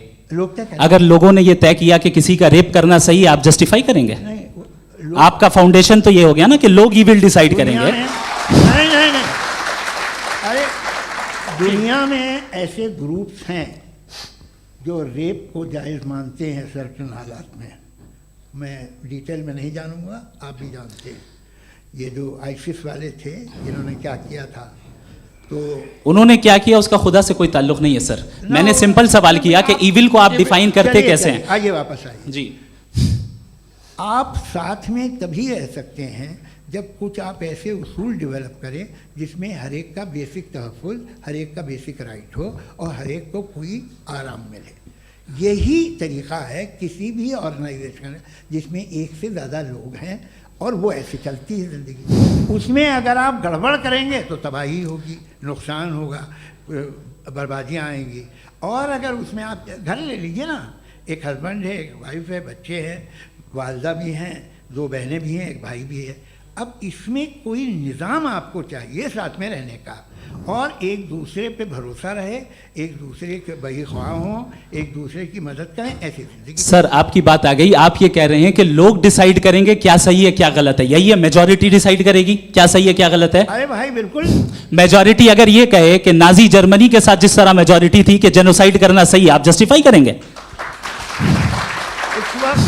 उस वक्त आपका ये सवाल सिर्फ उसके बाद क्लोजिंग। हाँ, उस वक्त प्लेनेट पे जो लोग थे, हाँ। उनमें कितने लोग हिटलर को सही समझते? अच्छा, प्लेनेट की मेजॉरिटी तय करेगी, सोसाइटी की नहीं। प्लेनेट की मेजॉरिटी गॉड के एग्जिस्टेंस को सही मानती है, आप क्यों नहीं मानते?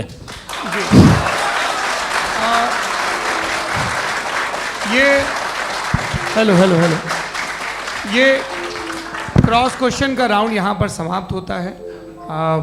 और ये बड़ा अच्छा है कि इस तरह से फ्रेगमेंट कर दिया गया है ताकि जो मरकरी ऊपर जा रहा है नीचे जवाब आ दे जाए। दूं। जी। प्लेनेट की ज़्यादातर मेजॉरिटी कुछ दूसरे मजहबों के खुदा को मानती है।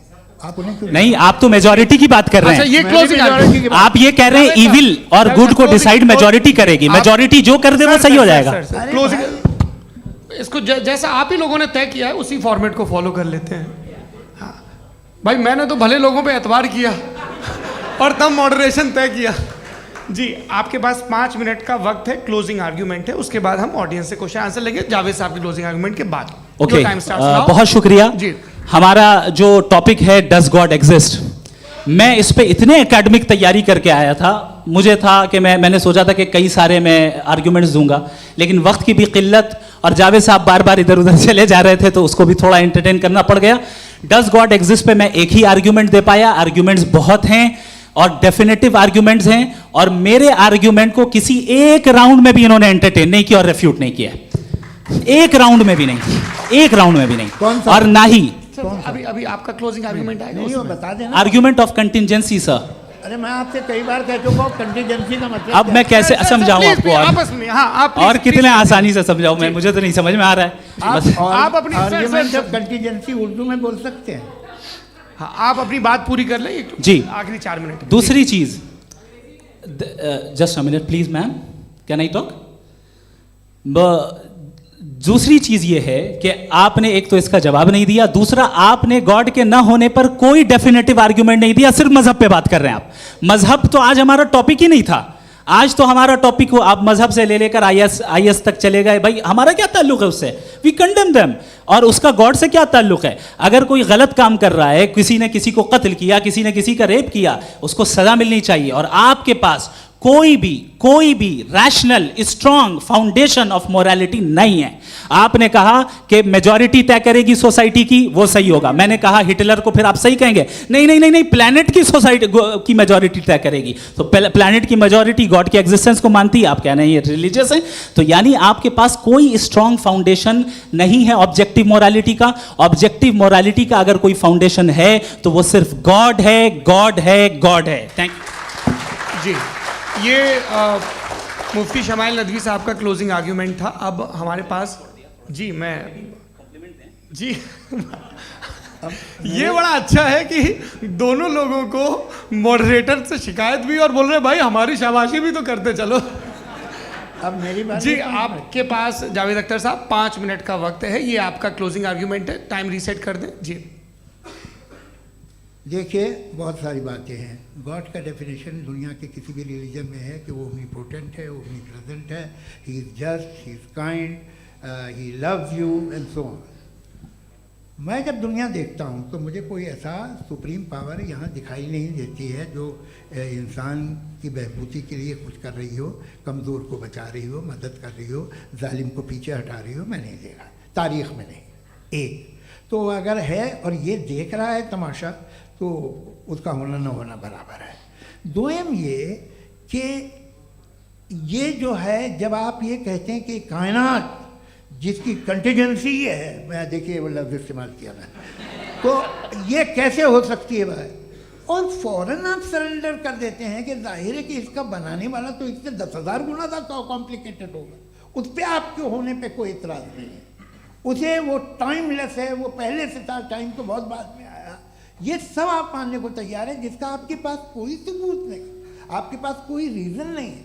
आपकी तारीख क्या है मज़हबों की, बिलीफ की, जो खुदाओं का बिलीफ है, ये कॉन्स्टेंटली गलत साबित होता रहा है। मतलब आप कहें कि अरिस्टोटल के ज़माने में तो सब जाहिल थे, वो भी इतने ही यकीन से खुदा पे यकीन रखते थे जो अब नहीं रहा, ये भी नहीं रहेगा, आप लिख लीजिए। और इसके आसार आपको दुनिया में दिखाई देना शुरू हो चुके हैं। ये बहस क्या आज से 100 साल पहले इस तरह हो सकती थी, यहाँ तक तो आपको हम ले आए हैं। तो सर अरे इनको मदद की ज़रूरत नहीं भाई, ये सेल्फ सफिशिएंट आदमी है, आप क्यों इनकी मदद कर रहे हैं? सर प्लीज तो ये जो है तमाम बातें अपनी जगह हैं, ये एक पैकेज है। आप अकेले, कोई आदमी ऐसा नहीं जो सिर्फ गॉड को मानता हो, उसके साथ बहुत पैराफर्नेलिया आता है, अलग अलग पैराफर्नेलियाज आते हैं। They are only, they have always created chaos in the society. मैं तो आपको सीधा ऑफर देता हूँ कि दुनिया में 10 इम्पॉर्टेंट बिलीव्स हैं, आप एक मानते हैं, 9 नहीं मानते, 9 में आप एथियस्ट हैं, 9 को आप बिल्कुल रीजनेबली मेरी तरह देखते हैं। तो 90 मजहबी आदमी भी 90% एथियस्ट है, वो दूसरे खुदा नहीं मानता, एक खुदा मानता है अपना वाला, बाकियों को कहता है गलत है।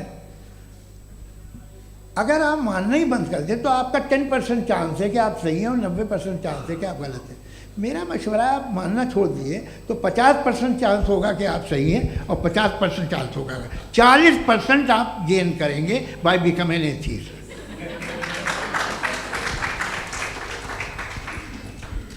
ये एक फरसूदा ख्याल है, ये ख़त्म हो रहा है। हो सकता है मेरी ज़िंदगी में ना हो, लेकिन ये हो जाएगा। जो बातें ये इनको आप मेटाफिज़िकल ये वो ऐसे रिस्पेक्टेबल टर्म दे दिए, ये तो उन लोग के हैं जिन्हें ना फिज़िक्स मालूम थी ना मेटा मालूम था, ये उन्होंने आपको दिए हैं।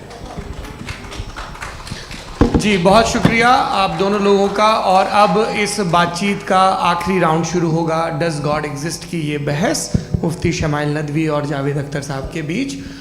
आप लोग अपने अपने हाथ ऊपर करेंगे, मैं यहाँ से तय करूँगा। और माइक हमारे पास है क्या? एक ही माइक है ऑडियंस के लिए?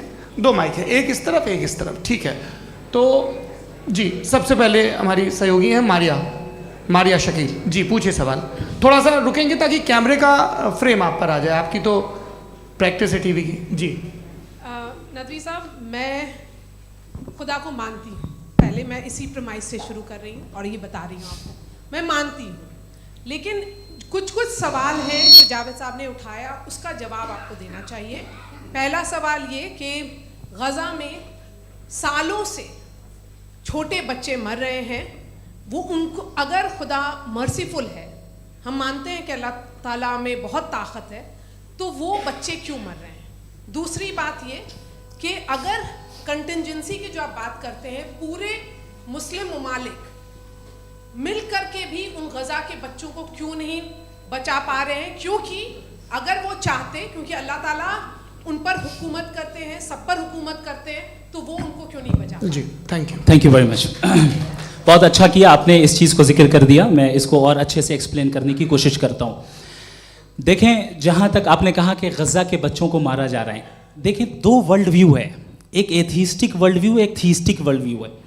बच्चे मर रहे हैं दोनों वर्ल्ड व्यू में, लेकिन हमारा वर्ल्ड व्यू कह रहा है कि रिकॉम्पेंस है, ये कह रहे हैं कि उनका मरना बेकार जाने वाला है, कोई उसका रिकॉम्पेंस नहीं है, चूंकि इनके यहाँ आखिरत और अल्लाह का कोई तसव्वुर या गॉड का कोई तसव्वुर नहीं है। आपने ये सवाल किया कि गॉड मर्सीफुल है, क्यों नहीं रोकता? ये मैंने बताया कि ये मिसकंसेप्शन है लोगों के दरमियान कि गॉड को सिर्फ मर्सीफुल और ओमनीपोटेंट समझते हैं। गॉड के सिर्फ यही 2 एट्रीब्यूट्स नहीं हैं, गॉड के कई सारे एट्रीब्यूट्स हैं, उनमें से अल हकीम भी है, उनमें से ऑल वाइज भी है, ऑल नोइंग भी है। लिहाजा अगर इस दुनिया में किसी को तकलीफ आ रही है और गॉड उसको नहीं रोक रहा है, वो इसलिए नहीं रोक रहा है चूंकि इंसानों को फ्री विल दिया गया है। ठीक इसी तरीके से अगर एक डॉक्टर किसी छोटे बच्चे को इंजेक्शन लगा रहा है, उसे तकलीफ पहुंच रही है, उसके लिमिटेड पर्सपेक्टिव के एतबार से ये गलत हो रहा है और डॉक्टर बुरा है। लेकिन जब आप ब्रॉडर पिक्चर को देखेंगी, आपके और हमारे पास सिर्फ एक पिक्सल है, हमें इतना नजर आ रहा है कि गज़ा में कत्ल हो रहा है, लेकिन इसके पीछे कितना रिकॉम्पेंस उनको मिलने वाला है, पूरा पिक्चर गॉड के पास है। तो एक पिक्सल से आप पूरे पिक्चर को कभी भी जज नहीं कर सकती। आप इसमें कुछ जोड़ना चाहेंगे? आपको कुछ बोलना है इसमें? भैया आपने बहुत अच्छा जस्टिफिकेशन दिया, या आप वो जो वहाँ के प्राइम मिनिस्टर इजराइल के उन्हें भेजिए, वो बहुत खुश होंगे। आप जस्टिफिकेशन दे देना कि अगर गॉड नहीं है तो बच्चे क्यों मर रहे हैं, आप बताएं। वो ये सवाल पूछ रहे हैं कि अगर आप ईश्वर का अस्तित्व नहीं मानते हैं तो उन बच्चों की मौत को आप कैसे इंटरप्रेट करते हैं? भाई ये दुनिया जो है, जो ताकतवर लोग होते हैं वो एक नाइंसाफ़ी करते हैं। तो ये अच्छा काम है आपके नज़दीक, तो नेचर नाइंसाफ़ी पे मबनी है। अरे मेरे भाई, आप नेचर की कहाँ बात कर रहे हैं, तो इंसान की बात। तो फिर जब मैं इंसान की बात कर रहा था, आप नेचर की बात करने लग गए। क्रॉस एग्जामिनेशन नहीं। हाँ, अब आप मुझे बोलने नहीं देंगे तो अलग बात है, आप बोलिए, मुझे कोई जल्दी नहीं। जी नहीं, ये क्रॉस एग्जामिनेशन मुझे बोल तो लेने दीजिए। जी बोलिए। क्या बात ये है कि ह्यूमन सोसाइटी तभी साथ में रह सकती है जब वो मोहब्बत से, एकता से, एक दूसरे के एहतराम करके रहे। इसके अलावा पॉसिबल नहीं है, अकेले तो इंसान रह ही नहीं सकता। वहाँ पर कुछ लोग हैं जो फाउल करते हैं, वो फाउल हमेशा से तारीख में होता आया है। आज ये हो रहा है, जो हो रहा है बहुत बुरा हो रहा है, बहुत जालिमाना है, बहुत जाबराना है। उसको आप कहें कि ये बच्चों को कॉम्पनसेशन मिल जाएगा या इसकी इंजेक्शन है, इंजेक्शन तो हेल्थ के लिए दिया जाता है। आप ये कह रहे हैं कि ये बच्चों की जो धज्जियाँ उड़ रही हैं ये इंजेक्शन है, ये विटामिन टेस्ट का। है, ये टेस्ट है और उस टेस्ट में उनको अगले उनको सवाल ऐसा रिकॉम्पेंस मिलेगा जो आपके तस्वुर के बाहर है। ये आप 3 बरस के बच्चे को बारूद से उड़ा के टेस्ट ले रहे हैं, वाह। वो नहीं ले रहा है, खुदा नहीं उड़ा रहा है, इजराइल उड़ा रहा है। जी, ये तो उसको कंडेम अगला करें। सवाल लेते हैं। अगला सवाल लेते हैं प्रोफेसर पुरुषोत्तम अग्रवाल। मुफ्ती साहब, एक निवेदन आपसे है कि कम से कम थोड़ा सा माइक क्लोज एक रिलीजियस और फिलोसफिकल कर मैं प्लीज। एक रिलीजियस और फिलोसफिकल ट्रेडिशन है जो ब्रह्मांड को यानी यूनिवर्स को ही अंतिम मानती है। सर्वम खलु इदम ब्रह्मम, this is Chandogya Upanishad, and it completely rules out the existence और नेसेसिटी, आपके शब्दों में necessity of a creator. The creation itself is the creator. तो एक मिनट प्लीज। दूसरा जो सवाल आपने अभी, जो आप बार बार कह रहे हैं कि भगवान विद्वान भी है, वाइज, सब जानने वाला, तो अगर विजडम में दुनिया भर के पापों और अत्याचारों को बर्दाश्त करना शामिल है, तो फिर इसका मतलब ये हुआ कि अगर मैं फ्री विल से उसको अपोज करता हूं तो ईश्वर की विजडम और मेरी फ्री विल में कॉन्ट्राडिक्शन है। Because when I am opposing whatever is happening in Gaza, then I am opposing the God's will और गॉड्स विजडम। जवाब लेते हैं क्योंकि तो गॉड की विजडम में, एक मिनट सर प्लीज सर, ये एक जुमला, गॉड की विजडम है कि गाजा में जो कुछ हो रहा है वो हो रहा है, मैं उसको अपोज कर रहा हूं, तो मैं गॉड की विजडम के खिलाफ जा रहा हूं। एक सवाल। दूसरा ये नहीं, आपने 2 ऑलरेडी। सर आप और सवाल कर लें, लेकिन मुझे 2 जवाब दे सर, दें। सर, पहले आपने ये सर, कहा, सर, सुनिए मेरी बात सुनिए। भाई इजराइल के गॉड के मुताबिक तुम्हारा ठीक हो रहा है ना? प्रोफेसर, नहीं हो रहा है, ठीक नहीं हो रहा है, मैं बता रहा हूं क्या हो रहा है। आप तशरीफ रखें, मैं बता रहा हूं क्या हो रहा है। Let me complete please. एक सेकंड गाइस, एक सेकंड। ये देखिए, ऐसा है कि ये सब बड़ा आपस में विचार विमर्श के बाद ये तय हुआ था कि कुछ नियम बना लिए जाएं ताकि एक टाइम बाउंड बातचीत चले। और भाई साहब, आप बड़ा ज़रूरी काम कर रहे हैं, लेकिन कैमरे के फ्रेम में आके उस काम को गड़बड़ कर दे रहे हैं। ठीक है गुरु, अब मेरे को कहीं का गुस्सा कहीं निकालना था, सॉरी। नहीं, कोई गुस्सा नहीं है जी। तो प्रोफेसर ने सवाल पूछे, आप उनके जवाब दें, और थोड़ा ये सब लोग थोड़ा ख्याल रखें भाई, सवाल संक्षिप्त रखें जी। आपने 2 सवाल किया। सबसे पहला ये कहा कि हमारे पास ये कॉन्सेप्ट है कि ये यूनिवर्स खुद नेसेसरी बीइंग है, creation itself is the creator. How irrational is this कि मैं एग्जिस्ट करूंगा बाद में, लेकिन अभी एग्जिस्ट कर भी रहा हूं, यानी एक ही टाइम में एग्जिस्ट भी कर रहे हैं, नहीं भी कर रहे हैं। This is not true. दूसरी चीज, आपने कहा कि अगर इजराइल में, सॉरी माफ कीजिएगा, Israel doesn't exist, occupied Palestine में अगर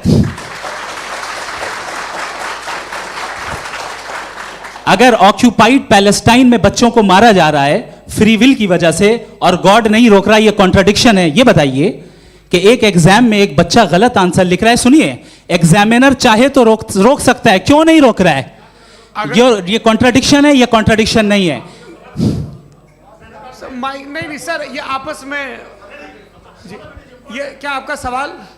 माइक दीजिए। फ्री विल दिया गया है टेस्ट के लिए, अकाउंटेबिलिटी के लिए। अगर फ्री विल नहीं होता तो आप कहते हैं हमें रोबोट बना दिया गया। नॉट मिसरिप्रेजेंट माय पोजीशन, आपकी जो भी पोजीशन, मैं अपनी फ्री विल के नाते, अपने ह्यूमन विजडम के नाते गाजा में हो रही अत्याचार का विरोध करता हूं। बिल्कुल करना चाहिए। आपके हिसाब से मैं गॉड की विजडम का विरोध कर रहा हूं? बिल्कुल नहीं, वहां जो हो रहा है गॉड की बिल्कुल भी नहीं, बिल्कुल भी नहीं।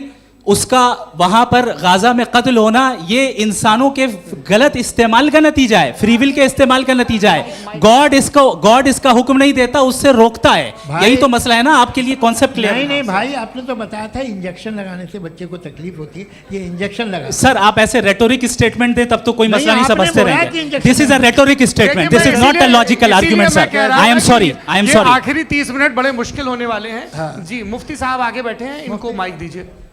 हाँ, तरुण माइक आप अपने पास रखिए, आपको कैमरे का फ्रेम पता है जी।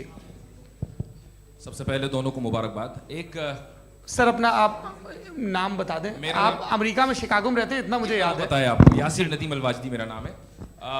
जावेद सर, आपसे एक क्वेश्चन है इन्फिनिट रिग्रेस के ताल्लुक से। एक हाइपोथेटिकल सिनेरियो है, मसलन अगर आप सर माइक थोड़ा सा प्लीज क्लोज रखिए जी।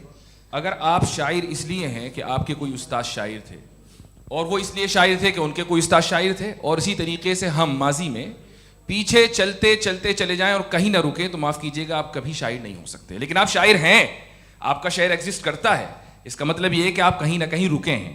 तो मेरा सवाल ये है कि क्या आप इन्फिनिट रिग्रेस ऑफ कॉजेस को लॉजिकल फैलेसी मानते हैं या नहीं मानते? हाँ या ना? मैं इन्हें लॉजिकल फैलेसी नहीं मानता हूँ, लेकिन मेरा प्रॉब्लम यह है कि जब मैं नहीं मानता हूँ तो I continue with this logic जो फैलेसी नहीं हो। आप एक जगह रुक जाते हैं जाके, आप कहते हैं ये गेंद कैसे बनी, ये जजीरा कैसे बना, ये समंदर कैसे बना, ये ज़मीन कैसे बनी, और अचानक गॉड पे जाके आपको ब्रेक लग जाता है। एक बार आप सवाल नहीं करते कि भाई इनको बनाने वाला तो इनसे भी कॉम्प्लिकेटेड होगा, वो कैसे बना, उसके बारे में आपने इत्मीनान कर लिया, वो हमेशा से है। तो अगर आप उसे हमेशा से मानते हैं तो फिर ये मान लीजिए कि कायनात हमेशा से है, क्या तकलीफ फिर हम वजूद में नहीं आते ना। जी है? हम मौजूद नहीं। अच्छा सर क्यों नहीं हो मैं सकते? बताऊंगा, प्लीज प्लीज। जैसे मैंने मिसाल दी आपके शेर की। आपका शेर कभी वजूद में ना आता अगर शायर इसी तरह चलते रहते हमेशा। जी माइक मेरे ख्याल से एक सेकंड, इन्फिनिट रिग्रेस का कॉन्सेप्ट क्लियर नहीं हो जी। पाया, ऐसे रहने दें, लेट्स मूव ऑन सर। ठीक है। हाँ, थोड़ा सा मॉडरेटर का भी ख्याल रखें। नहीं नहीं, आपने तो रखा है, आपने रखा है। यहाँ पे गौहर रजा साहब हैं, वो भी एक सवाल पूछना चाहते हैं। माइक यार नीचे से ऑन कर दिए, नीचे। पहले तो ये कह दूं कि मैं उन बच्चों से शर्मिंदा हूं जिनको गज़ा में कत्ल किया गया, क्योंकि हमारे होते हुए कत्ल किया गया। लेकिन उससे ज़्यादा शर्मिंदगी इस बात से हुई कि मुझे लगा कि मुफ्ती साहब उसको जस्टिफाई कर रहे हैं। बिल्कुल भी नहीं, आप बहुत ही गलत मुझे बात लगा कह मैं गलत हो सकता हूं। बिल्कुल गलत मैं है। सवाल पूछ रहा हूं। सवाल मैं देखिए, सवाल अगर पूछ रहा हूं। एक मैं सेकंड, जावेद भाई गौर से साहब, एक डिसएग्री सेकंड, करता गौर हूं। साहब, एक सेकंड। देखिए अगर देखिए ऐसा, एक सेकंड आप सर वेट, अरे आप कुछ मेरे पहले मुझे अपनी बात कह लेने दीजिए। अगर ऑडियंस तय करेगी तो फिर मॉडरेटर का मतलब नहीं। मेरा आप सबसे ये कहना है, ये बहस दो लोगों के बीच में है, एक तरफ मुफ्ती साहब, एक तरफ जावेद साहब। पिछले 1.5 घंटे से ये लोग अपने अपने तर्क रख रहे हैं। आपकी इनसे इत्तेफाकी हो सकती है, ना इत्तेफाकी हो सकती है। मेरे उस्ताद मुझे सिखा गए हैं कि मुखामुखम में असहमति की गुंजाइश बची रहनी चाहिए। अगर मैं आपकी बहुत इज्जत करता हूं गौहर साहब, आपने जो कमाल की किताबें लिखी, साइंटिफिक टेम्परामेंट, लेकिन मेरी ये गुजारिश है आप सबसे कि यदि आप इन लोगों ने जो बोला उन पर टिप्पणियां करेंगे तो ना वक्त की पाबंदी रहेगी, ना वो अनुशासन। आप सवाल पूछ लें, उस सवाल में जो बात आ जाए वो आ जाए। मैं जावेद साहब से डिसएग्री करता हूं, इसलिए जावेद साहब से सवाल पूछ रहा हूं। आपका सवाल जावेद अख्तर साहब से। और सवाल ये है मेरा कि जावेद साहब ने कई बार लॉजिक का इस्तेमाल किया कि साइंस में लॉजिक है और रिलीजन में लॉजिक नहीं है। मेरा ख्याल ये है कि रिलीजन में भी लॉजिक है, लेकिन उस लॉजिक की बेसिस ये है कि आप रुक जाते हैं, जिसका जिक्र जावेद साहब ने बार बार किया, यानी खुदा के तसव्वुर पे आते हुए, गॉड के तसव्वुर पे आते हुए रुक जाते हैं। और इसमें सवाल पूछना मतलब फॉरबिडन होता है। सवाल ये है कि क्या जावेद साहब इससे एग्री करते हैं कि साइंस की लॉजिक अलग है और रिलीजन की लॉजिक अलग है? बताइए सर। देखिए, 3 चीज़ें हैं। साइंस है, एक है मंतिक है, इस्तिदलाल है, और एक जो है कुछ भी नहीं है, फेथ है, अकीदा है। मैं अकीदे की लॉजिक का कायल नहीं हूँ। मुझे आप इस्तिदलाल से, लॉजिक से, रीज़न से समझाइए, मैं मानने को तैयार हूँ, मेरा क्या नुकसान होगा। लेकिन ये कि अकीदे पे मैं नहीं जा सकता हूँ। अकीदे का मतलब है कि तुम ये मान लो, सवाल ना करो, ये नहीं। आप सारी बातें करके, बड़ी साइंटिफिक बातें करके एक जगह जाके खुदा के वजूद पे रुक जाते हैं, सरेंडर कर देते हैं। मैं सरेंडर करने को तैयार नहीं। That's all. जी, ये आगे सर बैठे हुए हैं, इनको माइक दीजिए। भाई वो आप पूछना चाह रहे थे ना भाई? हाँ, नहीं मैं ये थैंक यू जी। आपका नाम? आसिम इफ्तिखार। आसिम जी, पूछिए। सर, जावेद सर से सवाल है कि आपने अपने माइक थोड़ा करीब रखिए। अपने क्लोजिंग स्टेटमेंट में बात कही थी कि मज़हब का जो फ्यूचर है वो ज़्यादा दिन नहीं जाने वाला है, लेकिन मैं देख पा रहा हूँ कि जो ऑक्सफोर्ड यूनिवर्सिटी की एक स्टडी है 2011 में हुई है, जिसके 50 एकेडमिशियंस ने इसको अंजाम दिया था, उसमें वो ये कहते हैं कि जो फेथ इन गॉड है वो इनबिल्ट है ह्यूमन नेचर के अंदर, जिसको हम कहते हैं फितरत के अंदर शामिल है वो। और वो ये कहते हैं कि अगर कोई ये समझता है कि मज़हब को वो ख़त्म कर देगा तो ये उसकी गलत फहमी है। तो आप इसके बारे में, इस स्टडीज़ के बारे में क्या कहते हैं? ठीक है, मैं उनसे एग्री नहीं करता हूँ। वो कौन से प्रोफेसर होंगे, ऐसा उनके क्या पास डेटा है, इन्होंने डेटा के बेस होगा। डेटा क्या हो सकता है? फ्यूचर का डेटा तो नहीं हो सकता ना उनके पास। प्रेजेंट का डेटा हो सकता है। डेटा आपने सुना 100 साल पहले का बाद का डेटा, मैंने तो नहीं सुना आज तक। तो आज उनकी ये राय है और होगी राय, ठीक है। दुनिया में तरह तरह की राय है लोग, लेकिन मैं समझता हूँ कि वक्त के साथ इंसान ज़्यादा से ज़्यादा रीज़नेबल और लॉजिकल होता जा रहा है। आज आप देखिए वेस्टर्न यूरोप में क्या परसेंटेज है नॉन बिलीवर्स की, बहुत हाई। वहाँ चर्च खाली पड़े होते हैं। तो अल्टीमेटली तो इंसान कोई ऐसी बात बहुत अरसे तक नहीं मान सकेगा, चाहे गलत या सही, जो उससे उसके दिमाग को, उसके जहन को, उसके लॉजिक को अपील न करे। वो कह रहे हैं तो ऑक्सफोर्ड के होंगे तो कैम्ब्रिज के होंगे, तो मुझे क्या लेना देना। उनका डेटा मुस्तकबिल का नहीं हो सकता है। जी दीपक, हाँ पूछिए। मैं आऊँगा, अभी पीछे की साइड भी आऊँगा, माइक वहीं भेजूंगा 2-3 साल के लिए। जी जावेद साहब, आपसे सवाल है। नमस्ते। अरे भाई सर, अगर आप ही लोग को तय करना है तो फिर 200 लोग तय कर लें। ये एक साथ नहीं sir, please don't do this sir. Everybody has a right sir, but we can only take selected questions. No sir, ये यंग लोग भी हैं तो इनकी ये अब उतने बात यंग, सुनिए। भाई आप यंग हैं कि नहीं हैं? एक मिनट, वो कह रहे हैं वो भी आइए, यंग हैं पूछ रहे हैं ना साहब, भाई। आप उनकी नौजवानी पर दावा उनको ही करने थे। हाँ मुफ्ती साहब आप यंग, हाँ पूछे। अरे भैया सर, मेरा सवाल ये है। कुछ इनसे भी तो पूछो। जी नहीं, बस आपसे एक सवाल है। जैसे थीस्टों के पास अपने जो ईश्वर को मानते हैं, उनके पास अपने सोशल गेट टुगेदर्स हैं। 5 रोज़ आज क्रिसमस आने वाला है, होली है, दिवाली है, ईद है। एथिस्ट क्या ऑफर कर रहे हैं? मतलब मैं इनकी दुकान से बोलूं, मैं आना चाहता हूं उस तरफ, पर मैं अट्रैक्ट नहीं हो पा रहा हूं। मैं सोशल गेट टुगेदर्स क्या है आपके पास? वो ये कह रहे हैं कि जो धार्मिक लोग हैं, अलग अलग धर्म के लोग, उनके उत्सव त्योहार, कॉन्ग्रेगेशन बहुत हैं। अब आपको मैं एक सुनाता हूँ, यहाँ हिस्टोरियन भी बैठे हैं।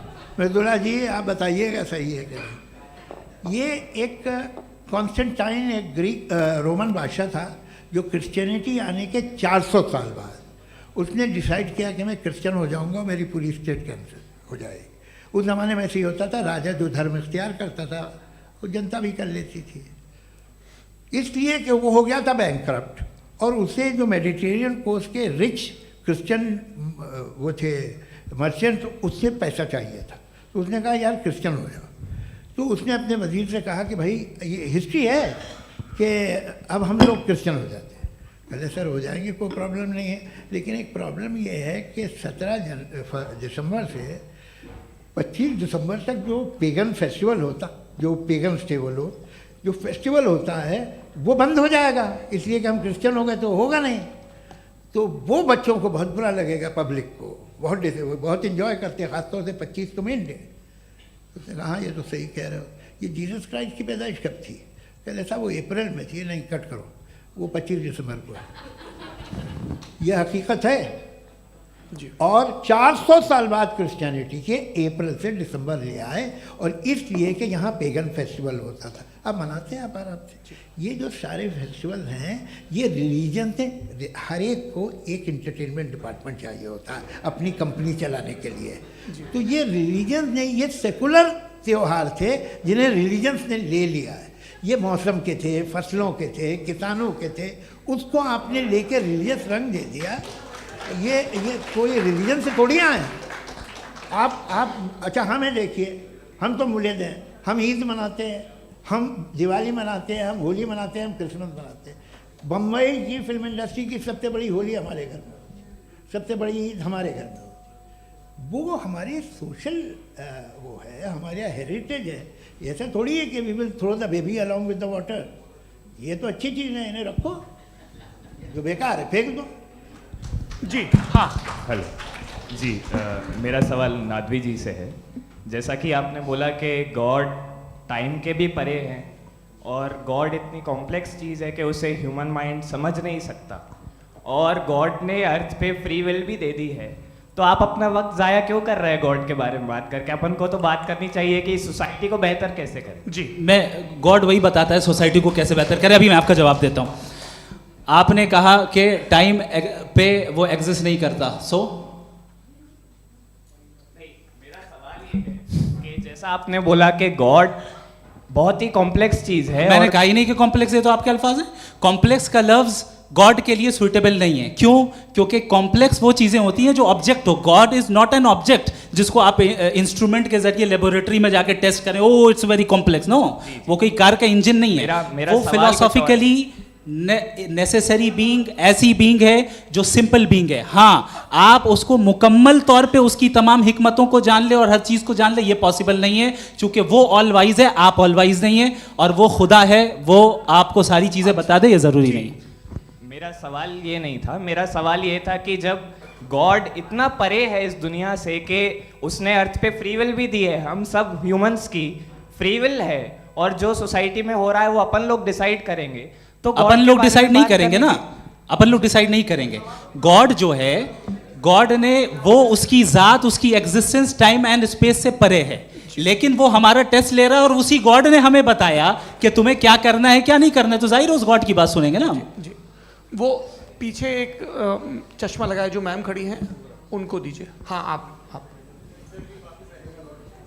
जी जी बिल्कुल आएंगे। देखिए मैं कोशिश कर रहा हूँ सब तरफ जाने की। हाँ, उनको दीजिए माइक। जी, हेलो सर, मैं ओमनी प्रेजेंट नहीं हूँ, टाइम पाबंद हूँ और जहाँ तक कोशिश कर सकता हूँ करूँगा। जी, अपना नाम बताइए। मेरा नाम उर्सुला है, मैं दिल्ली यूनिवर्सिटी की एक स्टूडेंट हूँ और मैं स्टूडेंट फेडरेशन ऑफ इंडिया से हूँ।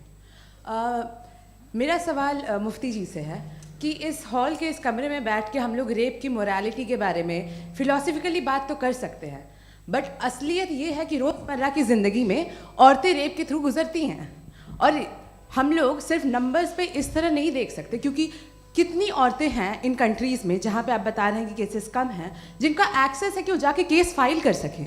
कितनी औरतें हैं जो जिनको काम करने की आज़ादी है उन कंट्रीज़ में। यूरोप में ये आज़ादी आ गई, यूरोप में ये रूल्स आ गए, तो हम आज उसके बारे में बात कर पा रहे हैं। जी, जवाब।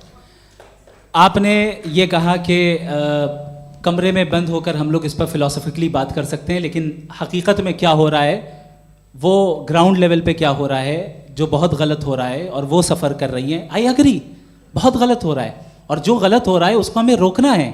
और क्यों रोकना है, वो गलत क्यों है, हमारे पास इसका ऑब्जेक्टिव फाउंडेशन है, इनके पास उसका ऑब्जेक्टिव फाउंडेशन नहीं है। मैं ये कहना चाह रहा हूँ कि जहाँ पे भी जुल्म हो रहा है, जहाँ पे भी औरत पे जुल्म हो रहा है, या उसकी इज्जत लूटी जा रही है, या उसे तकलीफ पहुँचाई जा रही है, और सिर्फ औरत नहीं, किसी इंसान के ऊपर भी जुल्म हो रहा है, तो उसके खिलाफ खड़ा होना, ये मॉरलिटी हमारे पास गॉड के पास से आई है। वरना जावेद साहब तो कह रहे हैं कि जो है मेजॉरिटी डिसाइड करेगी, तो मेजॉरिटी तो कभी भी बदल सकती है। क्या आप नातू? हाँ। ये थोड़ी सी आपको गलतफहमी है। मैं अगर मेरे जुमले से ये मदनत निकला या मैंने कहा, तो ये जुमला मैं वापस लेता हूँ, ये मेरा मतलब ही नहीं था कि मेजॉरिटी डिसाइड करेगी। मेजॉरिटी डिसाइड करे तो दुनिया में बड़ी, वैसे आपने कहा था ये जुमला। अच्छा, हो सकता है, मैं मान रहा हूँ, बाद में रिकैप कर लेंगे। अरे एक सेकंड, मैं अपनी एक्सप्लेनेशन देता हूँ। मुनासिब बात यह है कि हम सब के सब दिल में जानते हैं कि क्या अच्छा है क्या बुरा है, हमें पता है अच्छी तरह से। जो लोग बुरे काम करते हैं उन्हें भी मालूम अच्छा क्या है। यही तो सवाल था हजरत कि फिर ये मोरालिटी आई कहाँ से? Cross examination. हाँ जी, हाँ। मोरालिटी साथ रहने की डिजायर से आई है, यानी साथ रहकर जो कुछ कह दे, जो कुछ कर दे, वो हो जाएगा? नहीं नहीं, तो आप कायदे से रह ही कर सकते हैं जब तक लोगों में मोरालिटी हो, वरना क्यास हो जाएगा। ये आपको कैसे पता? जी, हमने देखा ना, जहाँ मोरालिटी का क्यास हो गया, हम देखते हैं। कहाँ पे देखते भाई? दुनिया में। आप जो कह रहे हैं, आप कहीं पे अगर गलत हो रहा है, इस बहस तो के उसको बाद आप मैं गलत देखिए। आप एपिस्टेमोलॉजी की बात कर रहे हैं, मैं ओंटोलॉजी की बात कर रहा हूँ। मैं इस बहस के बाद आप दोनों लोगों को चाय पे होस्ट करूंगा, वहां पे क्रॉस एग्जामिनेशन कर लीजिएगा। अभी ऑडियंस का हक मार रहे हैं आप लोग भाई, सर जस्ट लोग हैं आप लोग। और ये भाई ये हाँ, उधर आएंगे, इनको जी सर आएंगे। अच्छा सर मेरा नाम लईकुर रहमान है और मैं अलीगढ़ मुस्लिम यूनिवर्सिटी का स्टूडेंट हूँ, और जहाँ तक मुझे पता है कि sir you are also product of Aligarh Muslim University. मैं भी उसी चमन का बुलबुल। हाँ सर, तो बहुत खुशी हुई मुझे जान करके कि मैं आपसे मिलूंगा। सवाल सर, मेरा सवाल यह है, सर सैयद अलैहिर्रहमा का नज़रिया यह था कि खुदा के वजूद को अक़ल के दायरे में रह कर के तलाश करना, न कि पूरी तौर से उसका इनकार कर देना। Sir how will you define it? नहीं, तो ये तो आप इन्हें बताइए। ये सवाल आपसे खुदा का वजूद साबित कर रहे हैं, तो सर आपने इनकार कर रखा है, इस वजह से मेरा क्वेश्चन उन्होंने यही सर से एक सेकंड, सर सैयद ने यही कहा ना कि अक्ल से आप खुदा के वजूद को साबित नहीं कर सकते, यही कहा ना भाई। वो उन्होंने कहा कर सकते हैं और वो कर दिया गया आज। वो फोन तलाश करना या साबित करना अकल से ताल्लुक, अकल से नहीं सर हो सर अरे सवाल तो सुन लीजिए जी। अकल से नहीं हो सकता है, यही कहा ना आपने। अकल से हो सकता है। अरे वो यही कह रहे हैं भाई, आप बता रहे हो सकता है, वो तो कुछ और। आप अगर सर देखो नौजवान फोन ले लो, वो इतनी बोले। कमाल की यूनिवर्सिटी है। अरे भाई दे दो मेरी ना बात जरा तो- 1 मिनट, अरे दे दो मेरे भाई माइक। मेरी बात सुनो, नहीं, माइक मैं पे समझ- बोलो ताकि जो लाखों लोग देख रहे हैं माइक दे दो ना। अरे देंगे ना माइक, तुम ठहरो तो। हाँ सर, मेरा सवाल ये था कि सर सैयद अलैहि रहमा का एक नज़रिया था अपना कि खुदा का जो वजूद है उसको अक़ल के दायरे में रह कर के तलाश करना है, न कि पूरे तौर से इनकार कर देना है। ये उनका कॉन्सेप्ट था। लेकिन मेरा सवाल ये है कि आप इसको कैसे डिफाइन करते हैं, एक्सप्लेन कैसे करेंगे, मैं आपसे जानना चाहता हूँ, क्योंकि you are the product of Aligarh Muslim University. मुझे अकल के दायरे में रखे मैंने बहुत तलाश की, मुझे मिला नहीं। हाँ ये इधर उधर वो चश्मा लगाए जो, हाँ उनको दे दीजिए। जी जी फटाफट पूछिए, बस 5 मिनट है, 5 मिनट में खत्म हो रहा है। हाँ अस्सलाम वालेकुम मुफ्ती साहब। एंड मेरा सवाल जावेद अख्तर साहब से। क्या नाम है आपका? अरे भैया सब मुझे जब पूछ रहे हो। फैज पूछिए फैज साहब। तो मेरा सवाल ये है कि अभी जो एथियस्ट है वो problem of evil argument use कर रहे हैं अगेंस्ट मुस्लिम्स, राइट? कि इस दुनिया में इतना सारा इविल है और अगेंस्ट मुस्लिम तो यहाँ अगेंस्ट थियस्ट। हाँ थोड़ा सा करेक्ट कर लीजिए भाई, पूरी मशक्कत ही इसी बात की थी कि किसी एक मजहब पे बात ना टिके। जी, तो बेसिकली ये आर्गुमेंट ऐसा है कि इस दुनिया में इतना ज़्यादा ईवल एग्जिस्ट करता है और अगर एक ऑल गुड गॉड है तो वो रोकता क्यों नहीं है? लेकिन इस सवाल में एक हिडन अजम्पशन ये है कि इस दुनिया में ईवल एग्जिस्ट करता है। अब एथियस्ट ये कैसे ऑन्टोलॉजिकली प्रूव कर सकते हैं कि इस दुनिया में ईवल एग्जिस्ट करता है? मैं आपको बताता हूँ, थोड़ा सा समझा। नहीं सर हम लोग इनको सुनिए। नहीं please don't do that. I want to explain ontologically. नहीं हम समझ गए सर, इनको अब जवाब देने दीजिए। अच्छा सवाल पूछ लो मैं। अभी तक क्या था वो मैं थोड़ा सा ऐड ऑन कर लेता हूँ। तुम गुरु, तो हम जब इसका राउंड 13 करेंगे ना तब तुमको स्टेज पे बिठाएंगे। जी तो हाँ जल्दी से। तो देखिए एथियज्म के हिसाब से सब कुछ रैंडमली बन गया है, सब कुछ एटम्स और मॉलिक्यूल्स है। एक पत्थर में और मुझ में सिर्फ इतना फर्क है कि हम लोग एटम्स और मॉलिक्यूल्स का अलग अलग रीअरेंजमेंट है। अब एक पत्थर को कोई इंसान तलवार से 2 टुकड़ों में काट दे या मुझे, according to atheism it is same. There is no evil and good according to atheism. जी अच्छा फैज साहब का सवाल ये है कि हाँ कोशिश भी करते तो इससे गलत सवाल नहीं कर पाते। एक लाइफ फॉर्म है और लाइफ फॉर्म में फीलिंग्स हैं, मतलब लाइफ फॉर्म सुनता है, देखता है, टेस्ट कर सकता है, फील कर सकता है, तो उसकी जो ये जो क्वालिटी इस बबल में आ गई हैं वो जानवर में भी है, इंसान में भी है। तो जाहिर है कि उसे कोई तकलीफ पहुंचेगी, तो चूंकि उसके पास वो सेंसिटिविटी है तो मैं करेगा। पत्थर में वो सेंसिटिविटी नहीं है।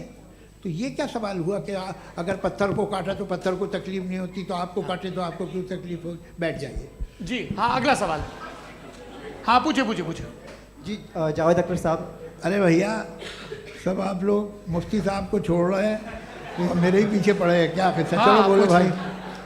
You asked how God can exist when children die in Gaza. हाँ? You asked how God can exist when children die in Gaza, and you also mentioned the rise of atheism in Europe. But the same events also are leading many atheists and non-believers to turn towards faith. How do you interpret this contradiction, where suffering pushes some away from God, yet brings others closer to belief? देखिए आपको एक बात बताऊं, दुनिया perfect तो कहीं भी नहीं है, हर जगह कुछ खामियां हैं। बेटा 1 मिनट आप ही को कहेंगे, देखो वो तो कुछ खामियां, कमज़ोरियां, खराबियां सब जगह है।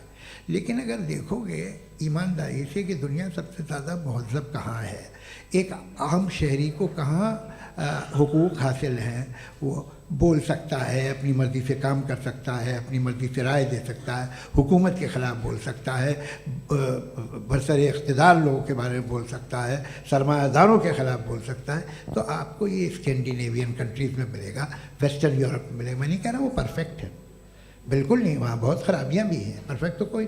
लेकिन जिन जिन मुल्कों में, लैटिन अमेरिका देखो, गल्फ़ देखो, वहाँ पर आपको ये ज़रूर है कि रेप नहीं होते होंगे।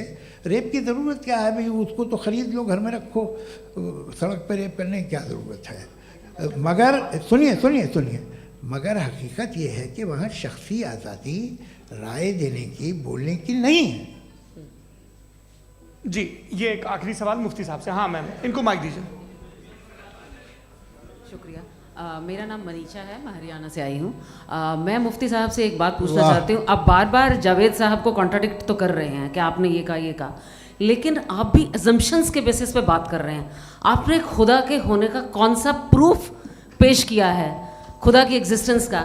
अब इस सवाल को अलग रहने दीजिए, कौन एथीस्ट है कौन नहीं है। और दूसरी बात जो आपने एक छोटी सी कही थी कि ये फ्री विल का इस्तेमाल करता है इंसान अपनी, लेकिन इस फ्री विल का इस्तेमाल में मतलब खुदा ने ये दे दी सबको ये इजाज़त कि वो कितना घिनौनापन और कितने ज़्यादा ख़राब से ख़राब तरीके इस्तेमाल कर सकते हैं। जवाब सुनते जी।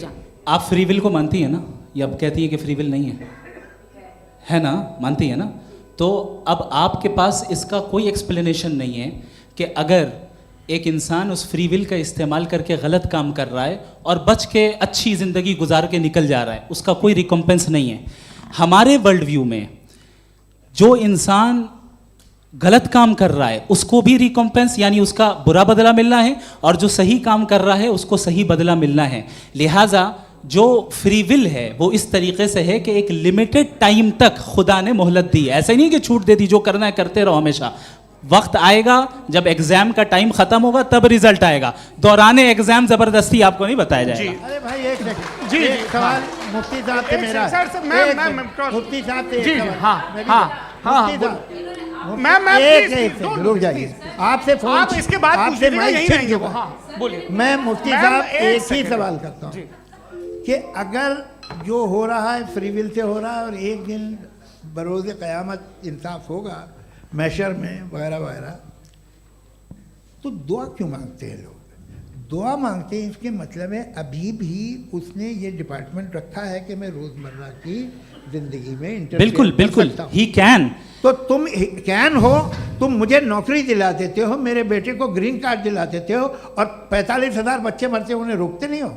नहीं तो क्या आप ये कह रहे हैं कि इस दुनिया में जालिमों को कभी पकड़ ही नहीं होती है? अरे जो भी पकड़ होगी वो बच्चे रोते हैं।